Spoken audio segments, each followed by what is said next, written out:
Welcome back, everyone, to the 37th episode of Chatting with Nuts. It's another chill Friday. I'm excited to be here, and I am joined by my very first ever online book community, booktube, whatever you want to call it, friend, Alex. Alex, how are you? I am good. And to all of those in the crowd, sorry, Alan is not here tonight. You have to put up with me. Hey, you were like, what, my third guest, I think? Jimmy, you were my first. I don't know. I think so. Something like that. Let's take a look. I'm actually going to go back here.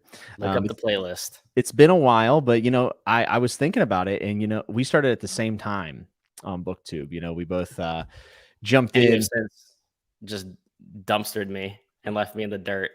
I mean, I sold out. I read all the big series, but now there are no big series left, so I'm scrambling to find a way to shill.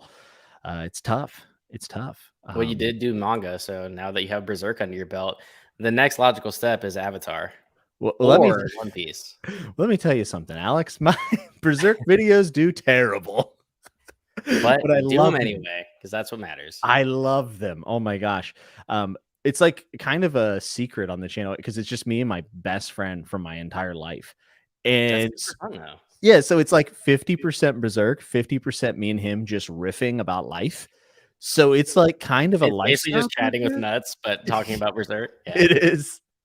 And it's a totally different viewer base. Like the viewers that come and check that out like religiously, the few of them, totally different than the people who are on my videos. There's a couple crossovers, but like for the most part, like there's people who only show up for those videos. So it's kind of cool. Yeah. I mean, that makes sense though, because I feel like the manga crowd and or anime crowd is like, that's what they search out. Yes. So they care about everything else. Yeah. And they're passionate. They're very, very passionate. Thankfully, I always heard things like, be careful. Manga fans are intense. Toxic. I haven't really, I had a couple here and there, but I've had far worse Wheel of Time fans. Let me tell you what. That was the joke, is that every fandom is apparently the most toxic place on the planet. So it's so true. I mean, depending on who you ask and what fandom they're in, the other one is the worst. Always. But the key is that you just ignore and mute all those people, and then you never have to worry about it. It's just peaceful and bliss. It's like when you play League of Legends, you just mute everybody and you pretend they don't exist. You just play the game. Are you back on it? No, I did that sometime last year. I sunk back into it, and then I was like, I can't do this again. I'm too old. I'm in my 30s. I'm not fast enough to play the game correctly anymore, as I've seen, because I used to play like League all the time. I used to play Apex Legends, all these like quick games, and I just can't react fast enough anymore. I feel like bro, I can barely turn the page in my like fettered edged books right now. Like my wife watched me get into a physical altercation with Perdido Street Station last night. And I was like, you remember how I said I like these chopped edges? She's like, yeah. I'm like, I hate them. And I'm like, I can't. I was like, I'm about to rip this book in half. So she had to help. Super rare. I'll tell you what, I'll never buy another one if I can help it, because the pages stick together. You try to flip to see what page the chapter is. Next thing you know, you're 70 pages over. I thought they looked cool, but I'm out. I'm totally out on them. I think the only one I can think of off the top of my head that I have is Dragon Teeth by Michael Crichton. Oh, okay. By Michael Crichton, because I think it was published after his passing. But is that what it's called? Dragon Teeth? Yeah. Have you read any other Crichton? Not since Andromeda Strain. I want to read Jurassic Park, and I want to read Sphere. I have a bunch of Crichton. I just haven't gotten back to it. Yeah, I've heard a lot of his stuff's really excellent. I'd like to read Jurassic Park, Sphere, and then I think the Andromeda Strain is actually the other one that I thought sounded interesting, but I think that one was lukewarm reception. Did you like it? It was. So that was my first Crichton. I don't necessarily recommend it as a first for Crichton, but I feel like Crichton was also the same ilk as King, where they just wanted to adapt everything that he ever wrote. Yeah. Andromeda Strain, I felt like ultimately it would have made a really good movie, and I believe it was a movie that I have not seen.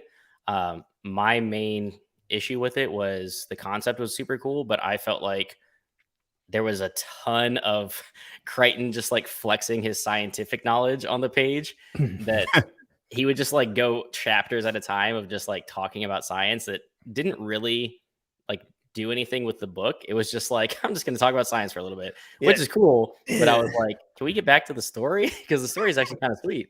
But no, I mean, it's a thriller. It's very scientific heavy. I mean, Jurassic Park Sphere, you hear obviously the most about for, obvious reasons. I have a bunch of them, but I just haven't gotten back to reading them. Like I'm going to scoot over here. I've got Timeline, Dragon Teeth, Jurassic Park, Andromeda Strain. What's hiding over here? Scott's saying Congo is really good. He said that's one of his 3 favorites. Yeah. Yeah, I need to read some Crichton. I think I'll probably start with Jurassic You'd Park. probably like it. Yeah, I feel like it'd be up my alley. Annette asks, how are you liking Perdido? I got 20% through and had to stop. So I'm really liking Perdido Street Station. I think I'm about 20% through, maybe. I think I'm like 300 pages in. And Perdido Street Station is written by China Miéville. And it is, without a doubt, the weirdest thing I've ever read. And I've read a lot of weird stuff, but there are cactus people. There are people with like ants for heads. It's like this steampunk aesthetic. And it's all taking place in like the exoskeleton of this big beast. Like the city is built inside of like a massive fossil. Makes sense. It is weird. And it's also like really grimy, but he writes beautifully. Like he's a beautiful writer, very literary. Beautiful grime. Yeah, but he knows how to get like down into the nitty gritty detail. Yeah. Sebastian, one of my friends, he described it as like the way he paraphrased. He was like, Isaac walks down the street and the grass is glittering with green and there is shit on the wall and the shit smells bad. Like that. That's like the way he writes. You're just like, wait, what? What did you say? But there's been 2 like what the fuck moments like immediately right out of the gate. So what is it about? So I guess the best way I could describe it is that there is a scientist that is working forward on a unified field theory and a crisis theory, and there's someone that needs his help. That's the best way to describe it. And then he has a girlfriend, Lynn, who is Kepri, I believe, and she is like human all the way to her neck, and then she has like an ant head. I was literally about to make a joke. Is she an ant person? And then she is an ant person. So she is an ant person. Okay. And she is an artist, and the way they do art is they like chew up things in their mandibles and they spit them. It's so wild, dude. It's so intense. Okay. So, now I have to ask, what the hell got you to read that? People have been asking me to read this book for like a year. I think it took up like at 1.8 slots on my Patreon, and it never gets picked. Like it just always, it's like Liza Locke Lamora. It just spins right by it every time. You haven't read that yet, have you? No, I'm going to have you sell me on it because the 2 books that have been like at the top of my fit in have been Perdido and Lies. So I picked Perdido because I was in a little bit of a reading slump, and I was like, I need something to pull me out. And I've just had so many people tell me I was going to enjoy it. And I am. I mean, it sounds different. If you're in a slump for reading a bunch of the same kind of shit, that'll do it. And his writing is like really, really good. So it was something nice. I got out of The Second Apocalypse by Scott Baker, and I just was like mind blown to where I was like, what do I read now? And then I read Swan Song, and that was good. It was like I did it mostly while I was flying, so I did a lot of it on audio, and that was like a really good palate cleanser. But then like when I went back to pick up fantasy, I picked up Pariah by Anthony Ryan. It was the Patreon pick for this month, and I just bounced off it super hard, not because the book isn't good, but I just wasn't ready to get back to fantasy yet. So I kind of bounced around between a couple things. I started like 3 books, nothing was sticking, and then took a whole day off, like didn't read anything, and I picked up Perdido, and it was weird enough and odd enough that I felt good. So it's all right, Scott. I'll drive up to his house and throw it at him. We should be doing this in person. Of Maryland with a copy of Liza Locke Lamora and just shove it in his face. We should do one of these in person one day. We should. We're like 45 minutes from each other. I know, it's kind of sad. It's ridiculous. It's been 2 years and we've never met in person. I met Steve Erickson in person. All right, bro. He lives on the other side of the continent. Wasn't that at like a convention or something? Because that was like AP and Alan and Philip were there too, right? Yeah, it was weird. Everybody had legs. Like I'd never seen any of them standing. They're not just chest up. Yeah, I thought Philip would be like 6'8", and he's like 5'9". Did you tower over everybody? Yeah, I look like a mongoloid. My head was like fat. Like I just felt awkward. And Joanna is the size of a hobbit, so like you just feel like a big statue, like gargoyle next to her. That's great. Yeah, I mean, literally everybody like hyping up Liza Locke Lamora to you though, probably for years. read it because it is absolutely worth all the hype. Really? Philip is shorter than Joanna. Okay. Now, I'm just confused now because I picture Philip Chase being like 6'8". I He don't does know get why. tall. He It's just because looks like a very tall professor. it's because he doesn't have a lot of space above his head in his shots. I found out people thought I was short. I'm Oh like, yeah, that does happen. I'm not like absurdly tall. I'm not like tall guy Reeds where he's actually 6'8". Yeah. Or RJ Gibson, who's like I guess that's where the 7'5". name came from, huh? Yeah, makes sense. I told him he should have been shooting out of frame. Like his head should just be a little bit out of frame every Yeah. time. But he won't do it. He won't pull the trigger. That would be hilarious. Just frame himself like this every time. Yeah, it'd be so funny. I'm literally too tall for this. Sorry guys, I can't find a lens. I don't know what to do. They're out of ultra wides. I'm too tall. Nick Yeah, says Lies Lies is Lockmore. really I mean, honestly, funny. even if you only read Lies, because I've only read book 2. For some reason, I haven't picked up book 3. I don't know why. Lies Lockmore is like a perfect standalone. Like if you never read anything else, if you never finished as a series, just read the first book. It's amazing, and it ends so wonderfully that like you could see that there would be more to come. But the way that it ends, it's not like a massive cliffhanger where you're like, I gotta read book 2. It's just like it's perfect as a standalone, and it's hilarious and crass, and you'd probably love it. I think you would laugh out loud at least 1,000 times. Are the stakes still there? Because sometimes with humorous Oh, books, yeah. okay, good. It's I'd say it's more humorous in the similar to, yes, Philip, we're talking about you apparently being 5'2". Similar to how First Law is like hilarious, but it's serious. Like Lies Locke Lamora, I think is a little bit more jokey because like Locke and John are kind of quippy, but it's in very serious moments and there are stakes and it gets violent as hell, like surprisingly violent in moments.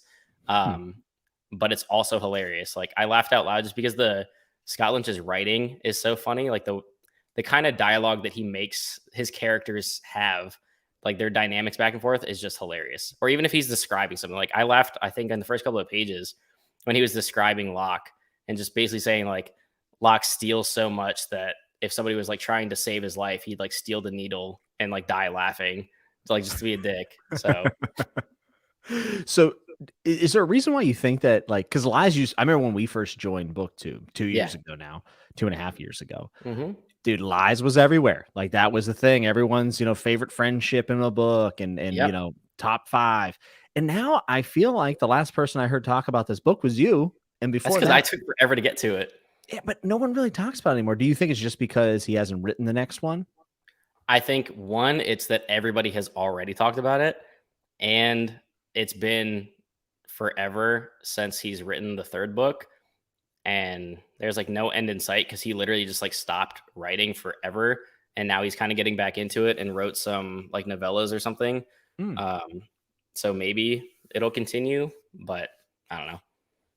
Now, I had heard that he had actually finished the next book, but he felt like it wasn't good enough, so he wouldn't even send it to his editor. I don't know if that's true. People say this kind of stuff all the time. I mean, if that is true, then he's just a head case, and he's just kind of in his own mind and doing the whole Rothfuss thing of like it's not good enough for anybody to see. Which is possible. We all get that with our professions, though. Like I told you, I just started my new gig, and I've been doing this for years now, and I still go to the new job, and I'm like, It's always weird. Do I know what I'm doing? Yeah. Are they like going to fire me? I've done the same kind of job for 8 years now at a bunch of different companies, and it's the same thing. Every time you go there, it's just like, am I actually dumb? Do I know what I'm talking about? And then you're like, oh yeah, I do. And then somebody says something so confidently incorrect that you're just like, wait a second. Do I know what I'm talking about? It is the worst, especially in tech, whenever you start your new job, because like everyone just sounds like a genius whenever they're in their namespace. And you'll sound that way whenever you talk about your stuff too, but it just coming in from the outside, you're like, I have no idea. So I do understand the maybe imposter syndrome that gets into an author's head and the need for something to be perfect. I mean, I even get that way about this kind of stuff, like making my content, as silly as all this stuff is, I take it somewhat serious. Yeah, for sure. So I need to get back to reviewing books.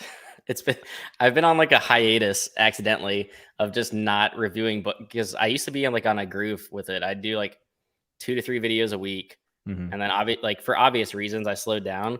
But even just reviewing books, I used to like finish a book and then within 24 hours I would film a review. And now it's like I never even reviewed like A Memory of Light when I finished Wheel of Time. I finished every other review except that one. And like I've now finished Greenbone and I haven't even reviewed Jade City. And just like I have all these reviews just sitting on like a note sheet that I'm like, oh, I should get to that. And I just haven't. Yeah, sometimes I find it really difficult to go back with a book if I don't film it immediately, but it's very hard for me to because I don't know about you, but like reading and reviewing are two totally different headspaces. So sometimes when I finish a book, I don't want to go and be in front of a camera. I want to like sit. Yeah, I kind of want to sit, relax, especially if it's like a really like emotional book or if I'm really into the ending, like I kind of want to marinate in it. And I still want to talk about it, but it's different whenever you get in front of the camera. So I struggle with that, but there are times where I go back to a book like a week, 2, 3, 4 weeks. Yeah. And I see it from a different lens because I've waited. And I felt that way about We Ride the Storm by Devin Madsen. I just reviewed it here on the channel. And the review came across very critical. Someone actually messaged me and like, it sounded like you hated that book, but you said you liked it. And I was like, yeah, I did kind of sound like I hated that book, but I didn't. I loved it, but I saw more flaws with it. And in spite of all those things, I still enjoyed it. So yeah. Reviewing even the timetables, it can be difficult. Yes, I am the Rothfuss of booktube. Isaiah, A Memory of Light, yes, that was sometime last year. It's been a while. And to be fair, I was talking to Alan about us being in like a reading / booktube slump well before he posted about it. We actually talked in Voxer for like weeks about it, just being like, I don't want to review anything. I don't even feel like reading. And it's bad. But last month, like I'm on like a slow reread of Dresden for another channel because we're doing like collaboration chats. So we're reading like 3 at a time. And after I binged 3 Dresden books in like 2 days, I just didn't read for 5 days. I started like playing Divinity again. I was like watching TV. Oh no. Yeah, that's happening. I'm not proud of it. I mean, you only have what, like 1,000 hours in Divinity too? Let's see. It's J.R. Carroll's channel, by the way. He's an author. He's pretty cool. We're talking Dresden on his channel. Nice. Let's see. 864.4 hours. Okay. Dude, every time I've ever like looked at your status on Discord, it says you're playing Divinity Original Sin 2. As I always am. 100% of the time. And I still will probably never catch up to how many hours I have in Rocket League or whatever unknown amount of hours I played League of Legends or World of Warcraft, because that was like a decade of my life. So hopefully I don't ever see those hours. I think about all the hours I played League of Legends and how many books I could have knocked off the old TBR. You know, how much money I spent on skins in League of Legends. Well, I don't want to talk about it. My wife's listening. Yeah, I didn't spend any money on a free-to-play game. Never. Philip, I in fact cannot grow a beard. It's physically impossible. I could probably sit here for the next 6 years and I would still roughly look like this, more or less. I mean, I'd have a few hairs, you know. The baby face booktubers right here. I can't grow. I mean, everyone has seen my mustache that I attempted to grow on the channel. It's been turned into memes. It's frightening. Christian asks, would you say Wheel of Time is worth powering through now that you finished it, Alex? Yes, 100%. I have a lot of issues with the series in general. I don't think it's one of my favorites, but I'm happy to have read it. And once you get past, so the slog for me was really Path of Daggers, Crossroads of Twilight. What was the other one? It wasn't even Crown of Swords. I like Winter's Heart. So I feel like those 3 books, so Winter's Heart, Path of Daggers, and Crossroads, I feel like could have been one book because there's so little movement in the story that it honestly could have been like a single 1,000-page book. And it would have accomplished what it accomplished over 3 books. And then when you get to Knife of Dreams, everything is fire. Like everything's awesome. The last few books are fantastic. And honestly, like Sanderson taking over helped in a sense because he's just better at pacing, I think, than Robert Jordan. So like it's not the same as Robert Jordan's writing. It moves faster. It's paced a little bit better. He obviously, you know, takes certain liberties here and there with characters, but overall, it's great to read, but like some of the stuff that bothered me about Wheel of Time never ends. So like the gender dynamics of like boys are dumb, all women are crazy. Like that is just permanent in Wheel of Time. It never goes away. Ever. That's unfortunate. Down to the wire. It never stops. But I mean, there's a ton of cool moments. I love the world. I love the magic system. You obviously, lose people along the way, and it's so weird because I've always said it about Wheel of Time that like it has some of the highest highs in fantasy that I've read, and then some of the lowest lows. Like there are hundreds of pages at a time in some of those books where I'm just like audiobooking at 4 times speed, like just to say that I finished it because I couldn't possibly bear to read it.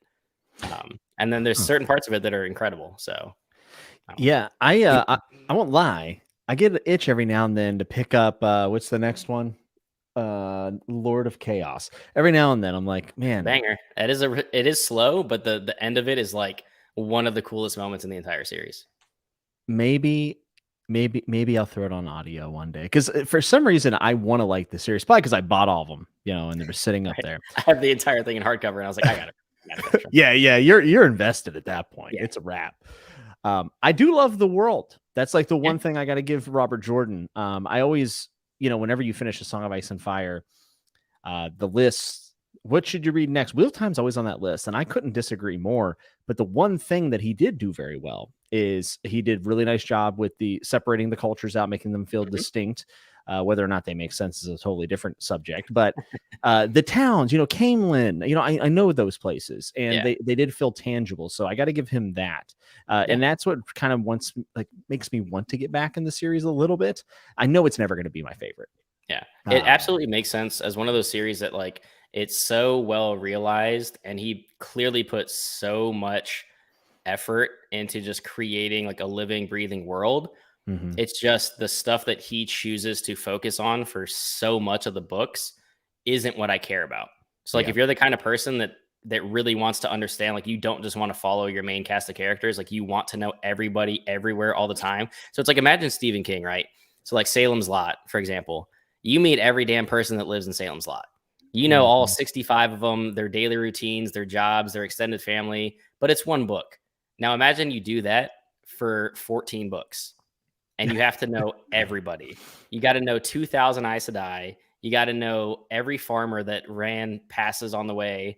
Like you got to know the guy that runs the boat across the river and his whole family. That like he wants you to know everybody, and that's cool.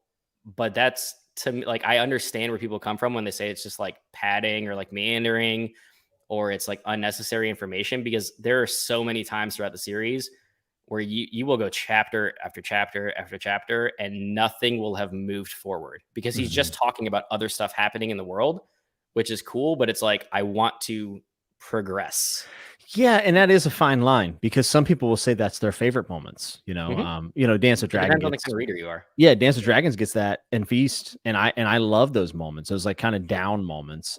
So it is a fine line for a lot of people when it comes to world building. Mitch is asking me if I'm going to wait for Alan to continue Dresden. No, I'm not. I'm going to read what's after Death Mass? Blood Rights? Yeah. So I got to read Blood Rights next. I just haven't had time to fit it in. But I'm going to do the discussions with Alan whenever he gets around to them, and Sarah, obviously, but I'm not going to hold my breath for Alan. Plus, Alan, I respect what he did. He came out on his channel and said, guys, hard reset. Any commitments I've made, I am now null and void. And sometimes you got to do that. It is what it is. I'm like kind of there. I'm still going to go back and do some of the reviews and stuff that I haven't, but like A Memory of Light, I'm going to have to restudy what the hell happened in that book to even talk about it.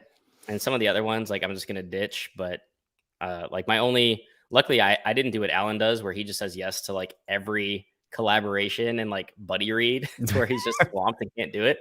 So like for the next 6 months, I'm reading a bunch of shit with Leanna, but it's like one book a month. Yeah. One book a month's fine. By the way, next month, I'm saying it officially, even though Jimmy is going to deny it, we're going to read Empire of the Vampire because he owns it, and we're going to read it and talk about it. I do own it. It's going to happen. So here's the thing. It fits in with your whole red aesthetic. It's vampires. It's right behind you. It's October. October. So the only thing is, I have to also read it. La la la la It's la la it's la. gonna it's gonna depend on the Patreon pick, because if the Patreon picks a shorter book, I could probably do it pretty easily. But if the Patreon picks like Monte Cristo, I'm screwed. Like I'm Because like you're because at like 3,000 pages already. yeah, and I wanna enjoy it. You know, it's been 20 years actually, Yeah, so I'm excited to read it and actually complete it this time. Um, oh, it's big. RJ, thank you for the 5 spot. My Irish giant friend, he says I'm actually 7'7". He is the big show of Ireland. Um, Sounds like it. there was a question here. Oh, here it is. No disclaimer asked, would you guys consider yourselves a character driven readers? Alex, I'll let you go first. I feel like it depends on what I'm reading. Sometimes yes, sometimes I'm a plot driven reader.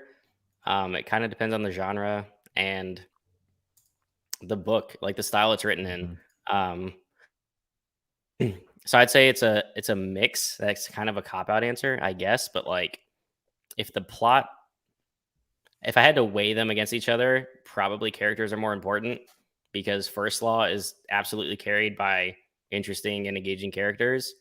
Even Mhm. though like, ooh, nothing happens. That's not true. But like, Yeah. compared to something like Faithful in the Fallen, where it's like there's very much a plot that's happening like throughout the entire series, and there are also very cool characters. I'd say that is more of a plot driven series, though. It just kind of depends.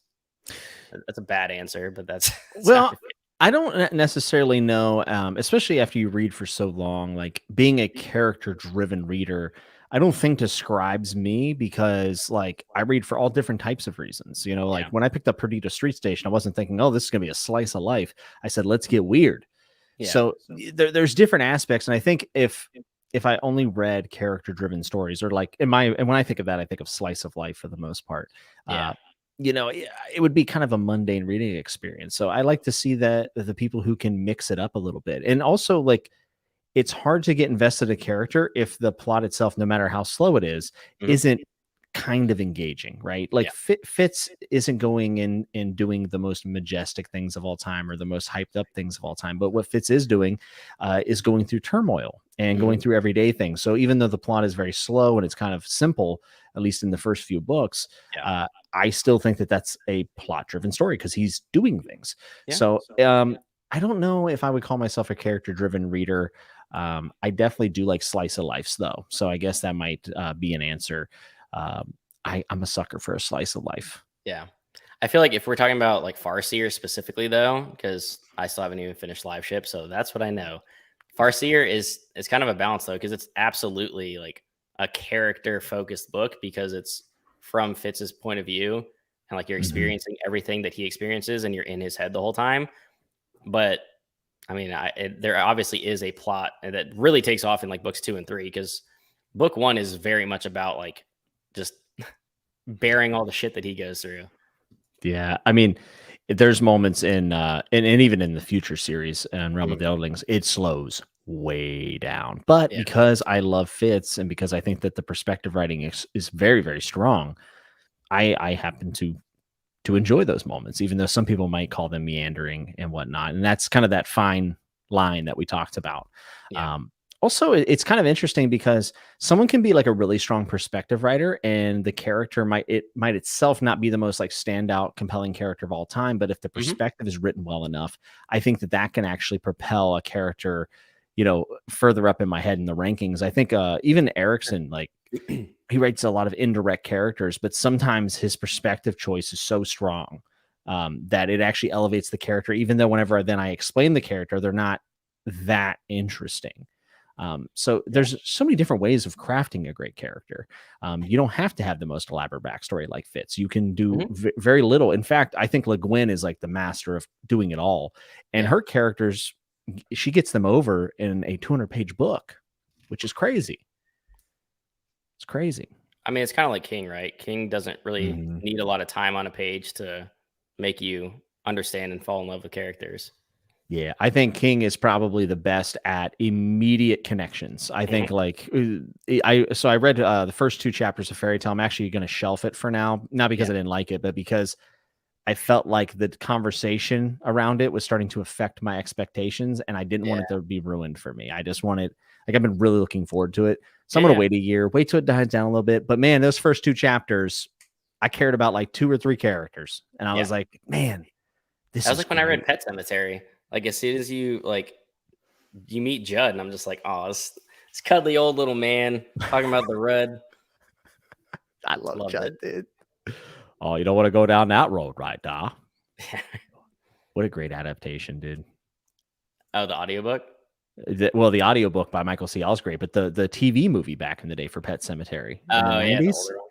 Oh man, I Because used I to know that love they them. did like a remake somewhat recently. I didn't like I it. I doubt it was very good. I did not like it. Yeah. It didn't need remade. The TV adaptation is actually pretty good. Yeah. Well, I feel like they're doing Salem's Lot again too, aren't they? Yeah, and I'm okay with that because Salem's Lot, it's an okay adaptation. Like I think there's more to like they could do that again. Like I think Yeah. it would work. I actually think it'd be a It's been a better long TV time, show too. though. Is it a movie or TV show?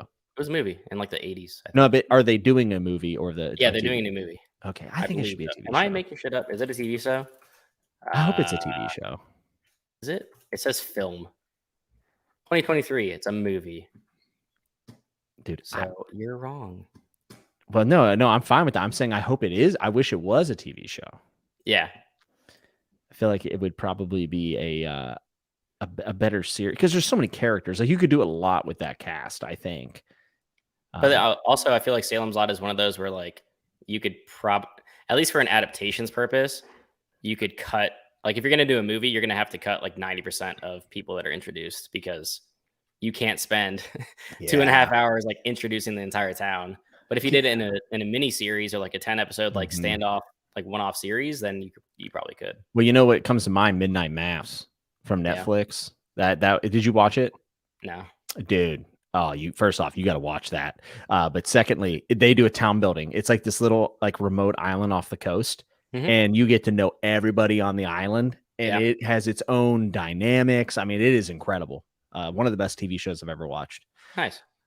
Hayden Lyle says, I personally love when the stories have momentum to them, which is hard to describe tangibly. What do you guys think gives a story momentum that draws you in? Huh. I feel like it totally depends on what you're reading and like how you're feeling at the time. Because some books, like when I first started Red Sister by Mark Lawrence, it was like the introduction to the book. I was just like, yeah, I'm hooked. Just because the introduction like sentences were just so like badass about these like assassin nuns. So I was like, yeah, I'm into this. This is cool. And then other things are like a super slow burn that like the intrigue or almost like mystery will draw you in. Like if you're reading older sci-fi where it's like it's usually going to be pretty slow, like some like arbitrary thing might happen and you're just like, huh. Like when I read Rendezvous with Rama, it's just like it's very slow going to get you into it, and then it's just like, hey, there's just like this cylindrical ship flying through flying through space. What the hell is that? Let's talk about it. Let's go look at it. Like, what is this? So it's like a really slow thing. So it's almost just like the mystery of getting to it. It really depends on, at least for me, the kind of book that you're reading. There's like different ways to hook you into it. Yeah. I think for me, it comes, and these are the stories that I identify with the most are from the George R. R. Martin school of thought or Faulkner, and the fact that it is, the human heart in conflict with itself. And I think that even if the plot is very mundane, if I can feel the inner turmoil in someone's heart, dealing with other characters, that is where it gets propelled forward. I think R. Scott Baker does this extremely well, and he actually will take like 5 pages to tell you everything that person's ever thought in their life, which I happen to like a lot, and it gets into a lot of philosophy. But for me, like that's momentum. A lot of people would say that's navel gazing, as Alan would say. But for me personally, I think it's just the inner conflicts. As long as like whatever is happening in the plot is playing into that for that character, it works really, really well for me. Or like, have you read or watched Full Metal? So I'm on the last chapter of volume 2 of Full Metal, and I am really enjoying it. Is this the first time you've ever gone through it? Yeah, so I was going to watch the anime, but people said read the manga first and then like go back. And I said, okay, that's fine. And I've been reading it really slow. I'm not covering it on my channel or anything. And the first volume I was like iffy on. And then I got to that last chapter and I was like, this is sick. And dude, the relationship between the brothers, I love it. I love it. It's, it does have lighthearted moments, but man, it's good. It's fantastic. So like years and years ago when I was 15, 16, because I was never really into anime, but all my friends were, and I was like, what should I watch to like get into it? And they told me Full Metal Brotherhood, so I watched that from start to finish, and it was incredible. And now this is actually the first time that I've ever read it, so I have all the like Full Metal editions, and Nice. as part of another collab, we're reading and talking about those. But if you ever want to talk about them, like I'm down to chat some Oh yeah, FMA. dude. It's fantastic, man. And that's another one, like the way that pulls you in on the first pages of it.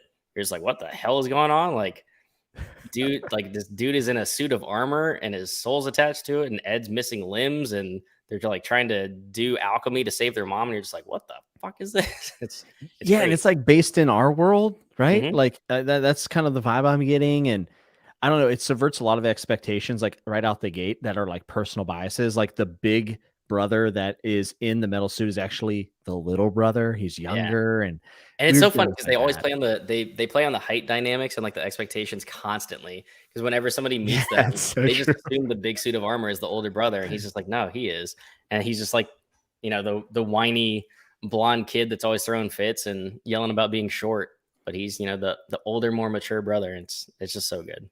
The Yeah, and comedy's there's hilarious. It gets super like violent at times too, especially with like gluttony and all the villains that come into it. Like they don't mess around. Like it gets pretty dark at times.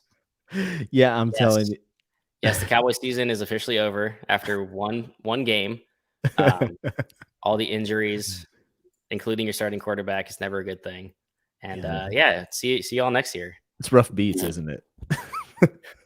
There is something about Full Metal Alchemist that like melts my cold, jaded heart whenever they make like the height jokes towards Ed. It's just like it actually does get me to laugh, even though I'm trying like to not be. I'm trying to like be too cool for school.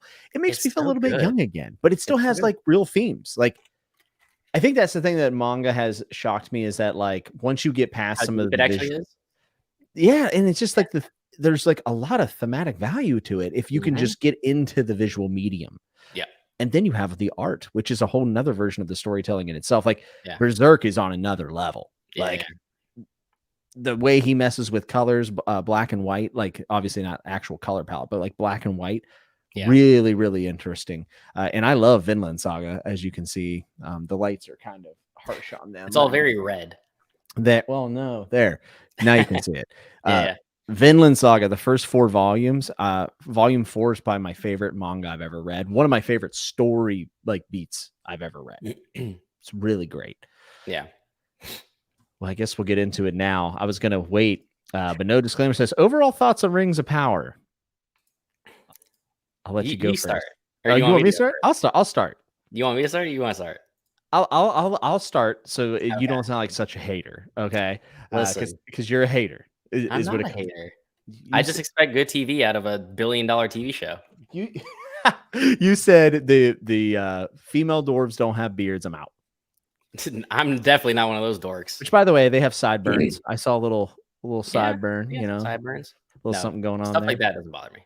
No, I'm not a I Tolkien purist to the point where I'm like, where are their beards? Ah, yeah, I am not a lore nerd, and I also don't mind changes and such. But the way I feel about Rings of Power is that it's a TV show that I watch weekly, and I don't regret it ever. But it's also not you literally something. just said it's a show that exists. Well, here's the thing. Here's the difference. I don't watch barely any TV, so the fact that I watch it weekly is saying something. I don't think it's nearly as terrible as a lot of other people seem to think. Yeah. But I also am not a critic when it comes to television shows. My bar for like entertainment on television screens or movie screen, whatever, so much lower than books. I love Battlefield Earth and Starship Troopers and Hell yeah. Friday, and Hell yeah. I even like Grown Ups, that awful Adam Sandler movie. Like I had a good time All right, with now it. you've gone too far. See, exactly. So don't get your show advice from me at all, folks. But I don't know. I think it's fine. Yeah. I can totally see why people are enjoying it. The only thing that makes me annoyed by the whole thing, well, there's a couple things, but the big thing now is just like the House of the Dragon, Rings of Power conflict. Like, which one can you like? And it's like One has to be better, and you can only like one of them. they're so different that you might as well not even compare them. Well, I mean, they have nothing to do with each other. They just happen to air 3 days apart. Well, and also, guys, we're book readers. Can we represent a little better? Like the genre is vast. Piranesi and Way of Kings have nothing to do with one another, but they're both fantasy books, right? So Jimmy, like I hear you, but which one is better and which one needs to burn in hell? There's only those 2 options. This is the internet. it's the only way to get clicks. The You middle can't like ground. 2 things. That's right. The middle ground is not welcomed. But yeah, I think it's fine. Like I definitely I know some of the things you're gonna say because like we've talked and I've saw your reactions. Oh, And I would agree with them, but I don't think they bother me as much. no. Yeah. And with that, I'll let you open up a fresh can of haterade. No. I've actually, so as of episode 4, because I just watched it earlier today, I am more confident that the show will get better because episode 4 was clearly, in my opinion, the best episode so far. Honestly, my biggest gripe over the first night when I watched episodes 1 and 2 was I was just bored. Like I didn't feel attached to anything. I didn't care about the characters. I didn't know what the hell the actual plot was because it was basically 2.5 episodes of introduction and world building, which is fine. But like after 2.5 hours of TV, I feel like I should care more.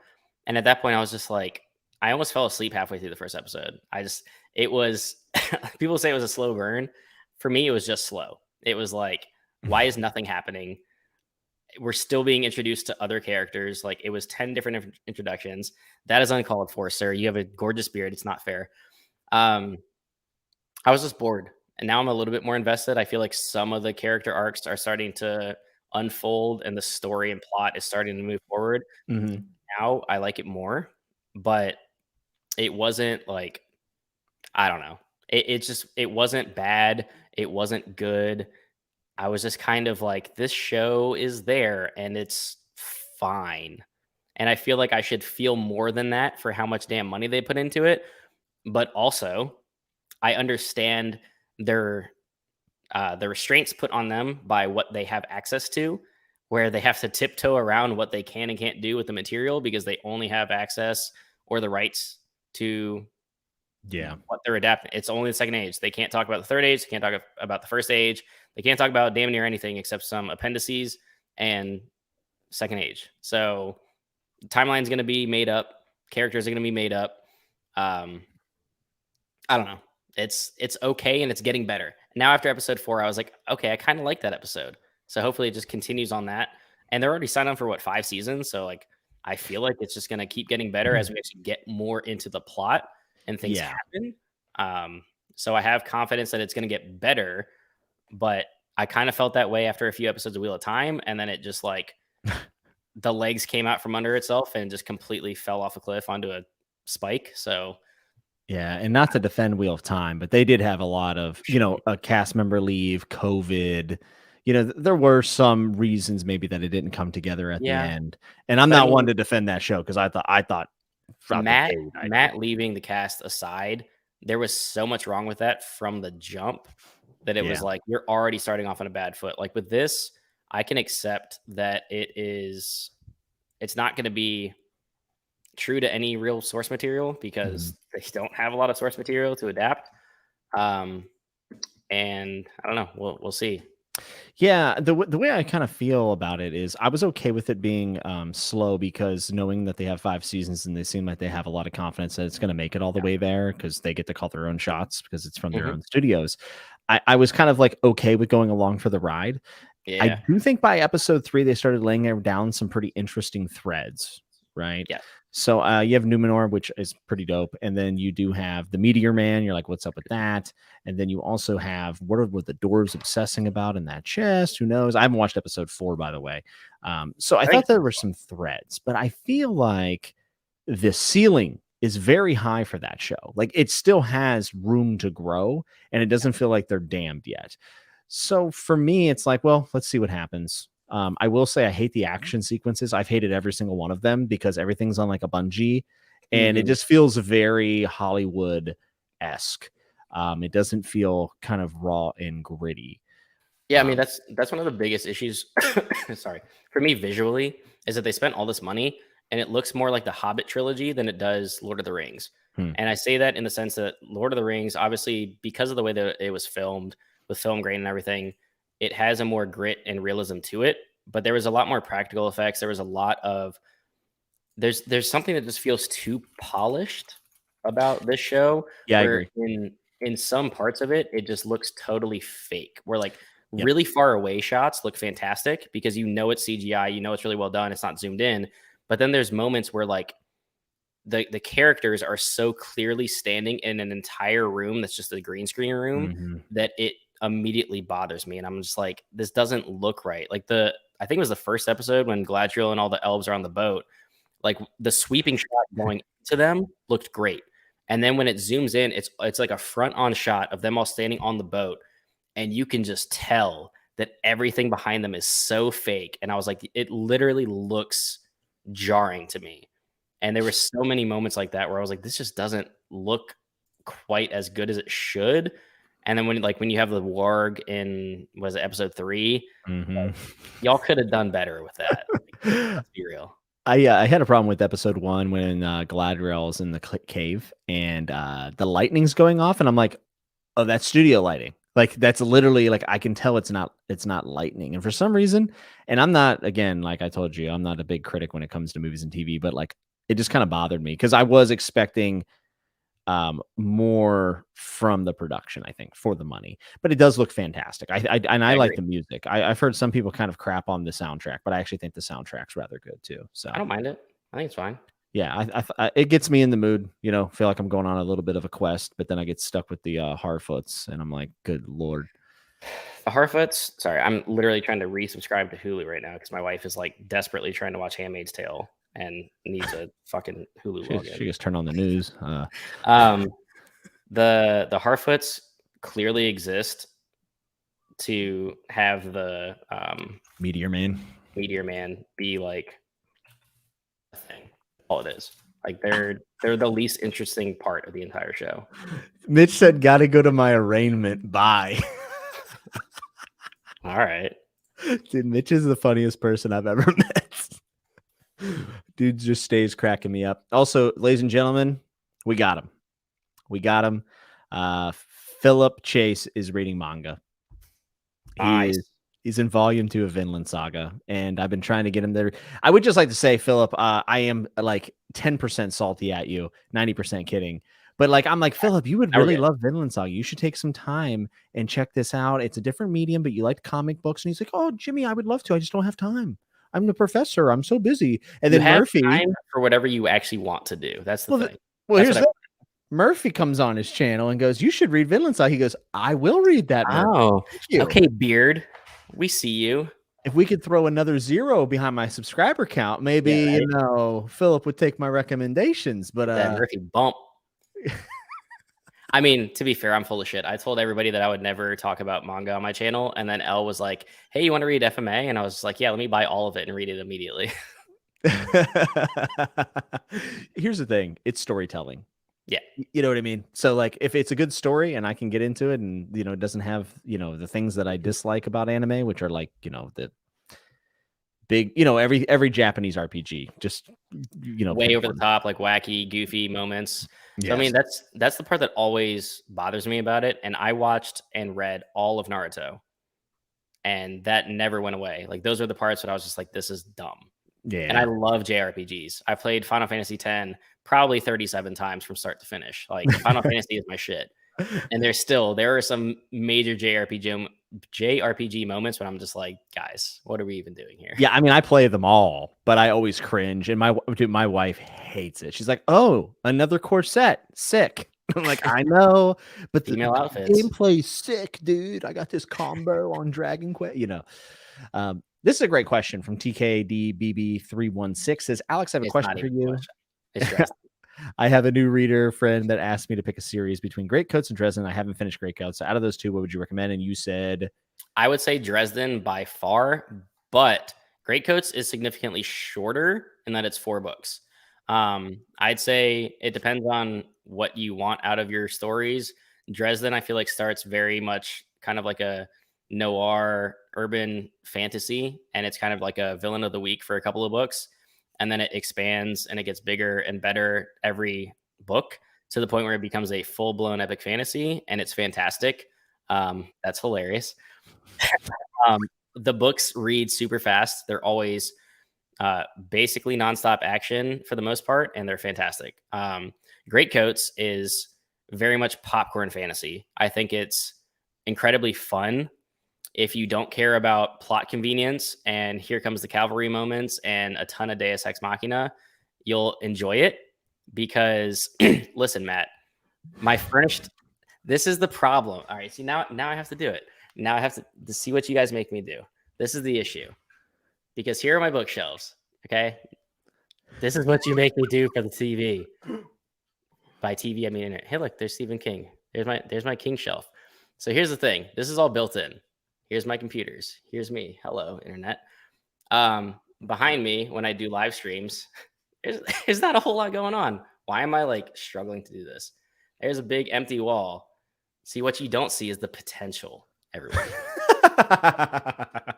What is it everybody says? The room has character. It's the 20% that's going to get you the 80%. What? Or, I don't know. Something like the 20% is going to get you the 80%. I don't know. I don't know what that means. I don't know. Gary Vee said it once, I think. I heard it. Some dude on the internet people think is smart. I don't know. On the internet. Yes. Dudes on the internet are always right. Oh, 100%. I'm going to counter your Dresden recommendation and say that Dresden starts out very weak. And I think that a good hook is important when you get a new reader, because they're not going to have a lot of that leash with someone who isn't into reading. And to them, they think, oh, a 300-page book's going to take 3 years.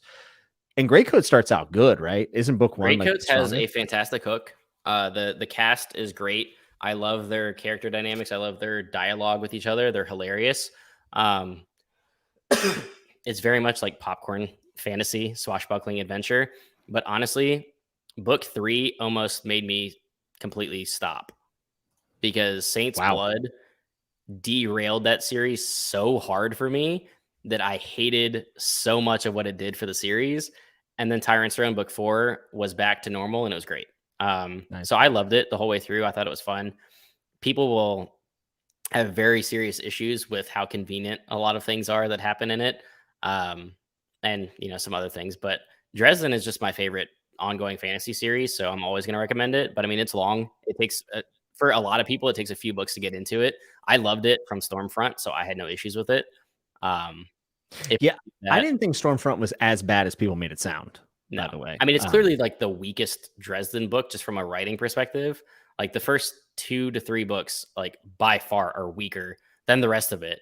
But it's so good that, like, once you hit Death Masks, Blood Rights, I feel like is a step down from a story and like plot perspective, but there's tons of great character moments that kind of lift it up and carry it. So like the plot and the setting are kind of dumb, to be honest with you.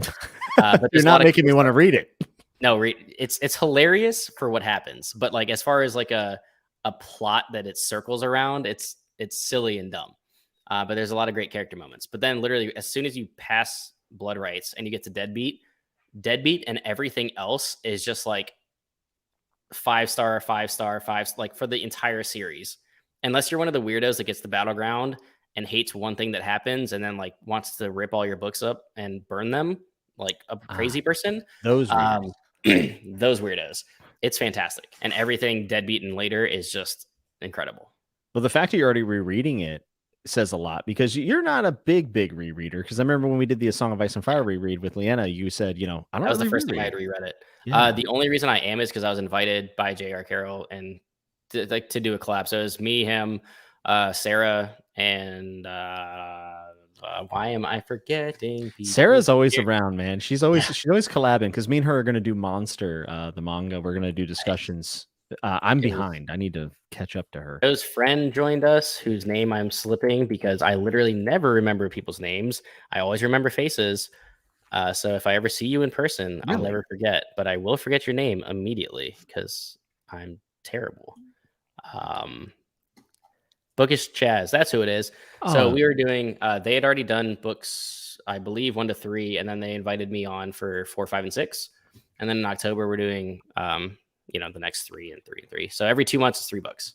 So listen, Philip Chase, What do you do now? He says, "Sorry, Jimmy. Murphy was just way more charming." Philip, can you get real close to the camera? You and your beard. Disrespectful. Wait, am I taller than him? Can I like make a height joke? Yeah, you're definitely taller than How him. tall is he? Well, his morality is tiny. His morality is a 1. His Yeah. charisma is a 10. What a backstabber, man! I'm so disappointed. But yeah, I need to read Blood Rights, man. But everyone keeps telling me that it's not as good as Death Masks, and I'm like, it's not, because Death Mask is like a fantastic Dresden book where the plot is fantastic, the villains are great, everybody, like everything about Death Masks is everything that's right with Dresden. Blood Rights is a step down in some aspects, but it also does a lot of really awesome character things and has a ton of impactful moments that will carry on for the rest of the series. So it's still definitely worth reading. Well, I'm definitely gonna read it. I just need to take some time. But Scott, I know your name. Why I didn't forget your name just because you call yourself Bald Booktuber now. I always just call him Scott, and I'm like, I gotta push the brand, Fit to be We're talking about Scott in the chat, Bald Booktuber. Check him out. He's a great guy. Check him out. Good guy. I've known you for years, Scott. I know your name is Scott with 1 T. Okay, I know it's not 2 T's. To this day, Scott is probably the other reader that has the most identical taste to me. We're not a perfect match. We had some stumbles along the way. He's been wrong a couple times, but no. But for the most part, when he asks me to read something, he's usually spot on. Yeah, my lighting is shit right now because I'm using my overhead light and not my light that you see behind me. I think you look wonderful. It's over there. It's too far. I think you look wonderful. Oh yeah, I do forget everyone's name. See, I'm dumb. Hey, I me can't too. even catch on the jokes made about me at my own expense. I'm terrible. Somebody called Gary Vee the youth pastor of capitalism. All right. That is fantastic. It's true. Jake Bishop says Stormfront greater than Schrader's Blade. True. That is factually incorrect.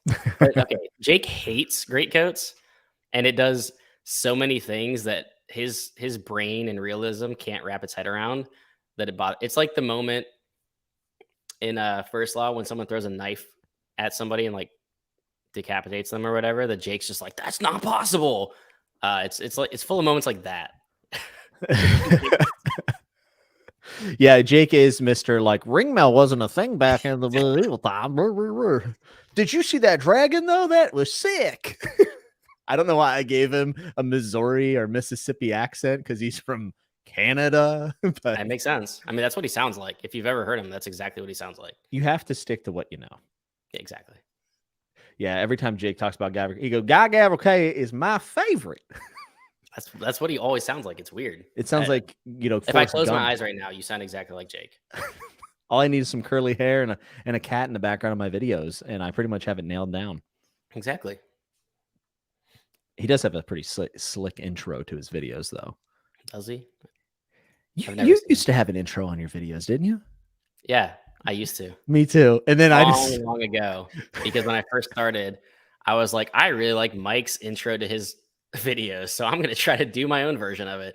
And then I was just like, I don't want to do that anymore. And I stopped. Yeah, I used to have my my intro, and then that little thing on YouTube, it tells you when people drop off, and I would just watch people drop, and I was like, oh, I don't think anybody likes it, but I like Jake's. I mean, there's some people with fantastic intros. Yeah, I used to always remember Mike's videos.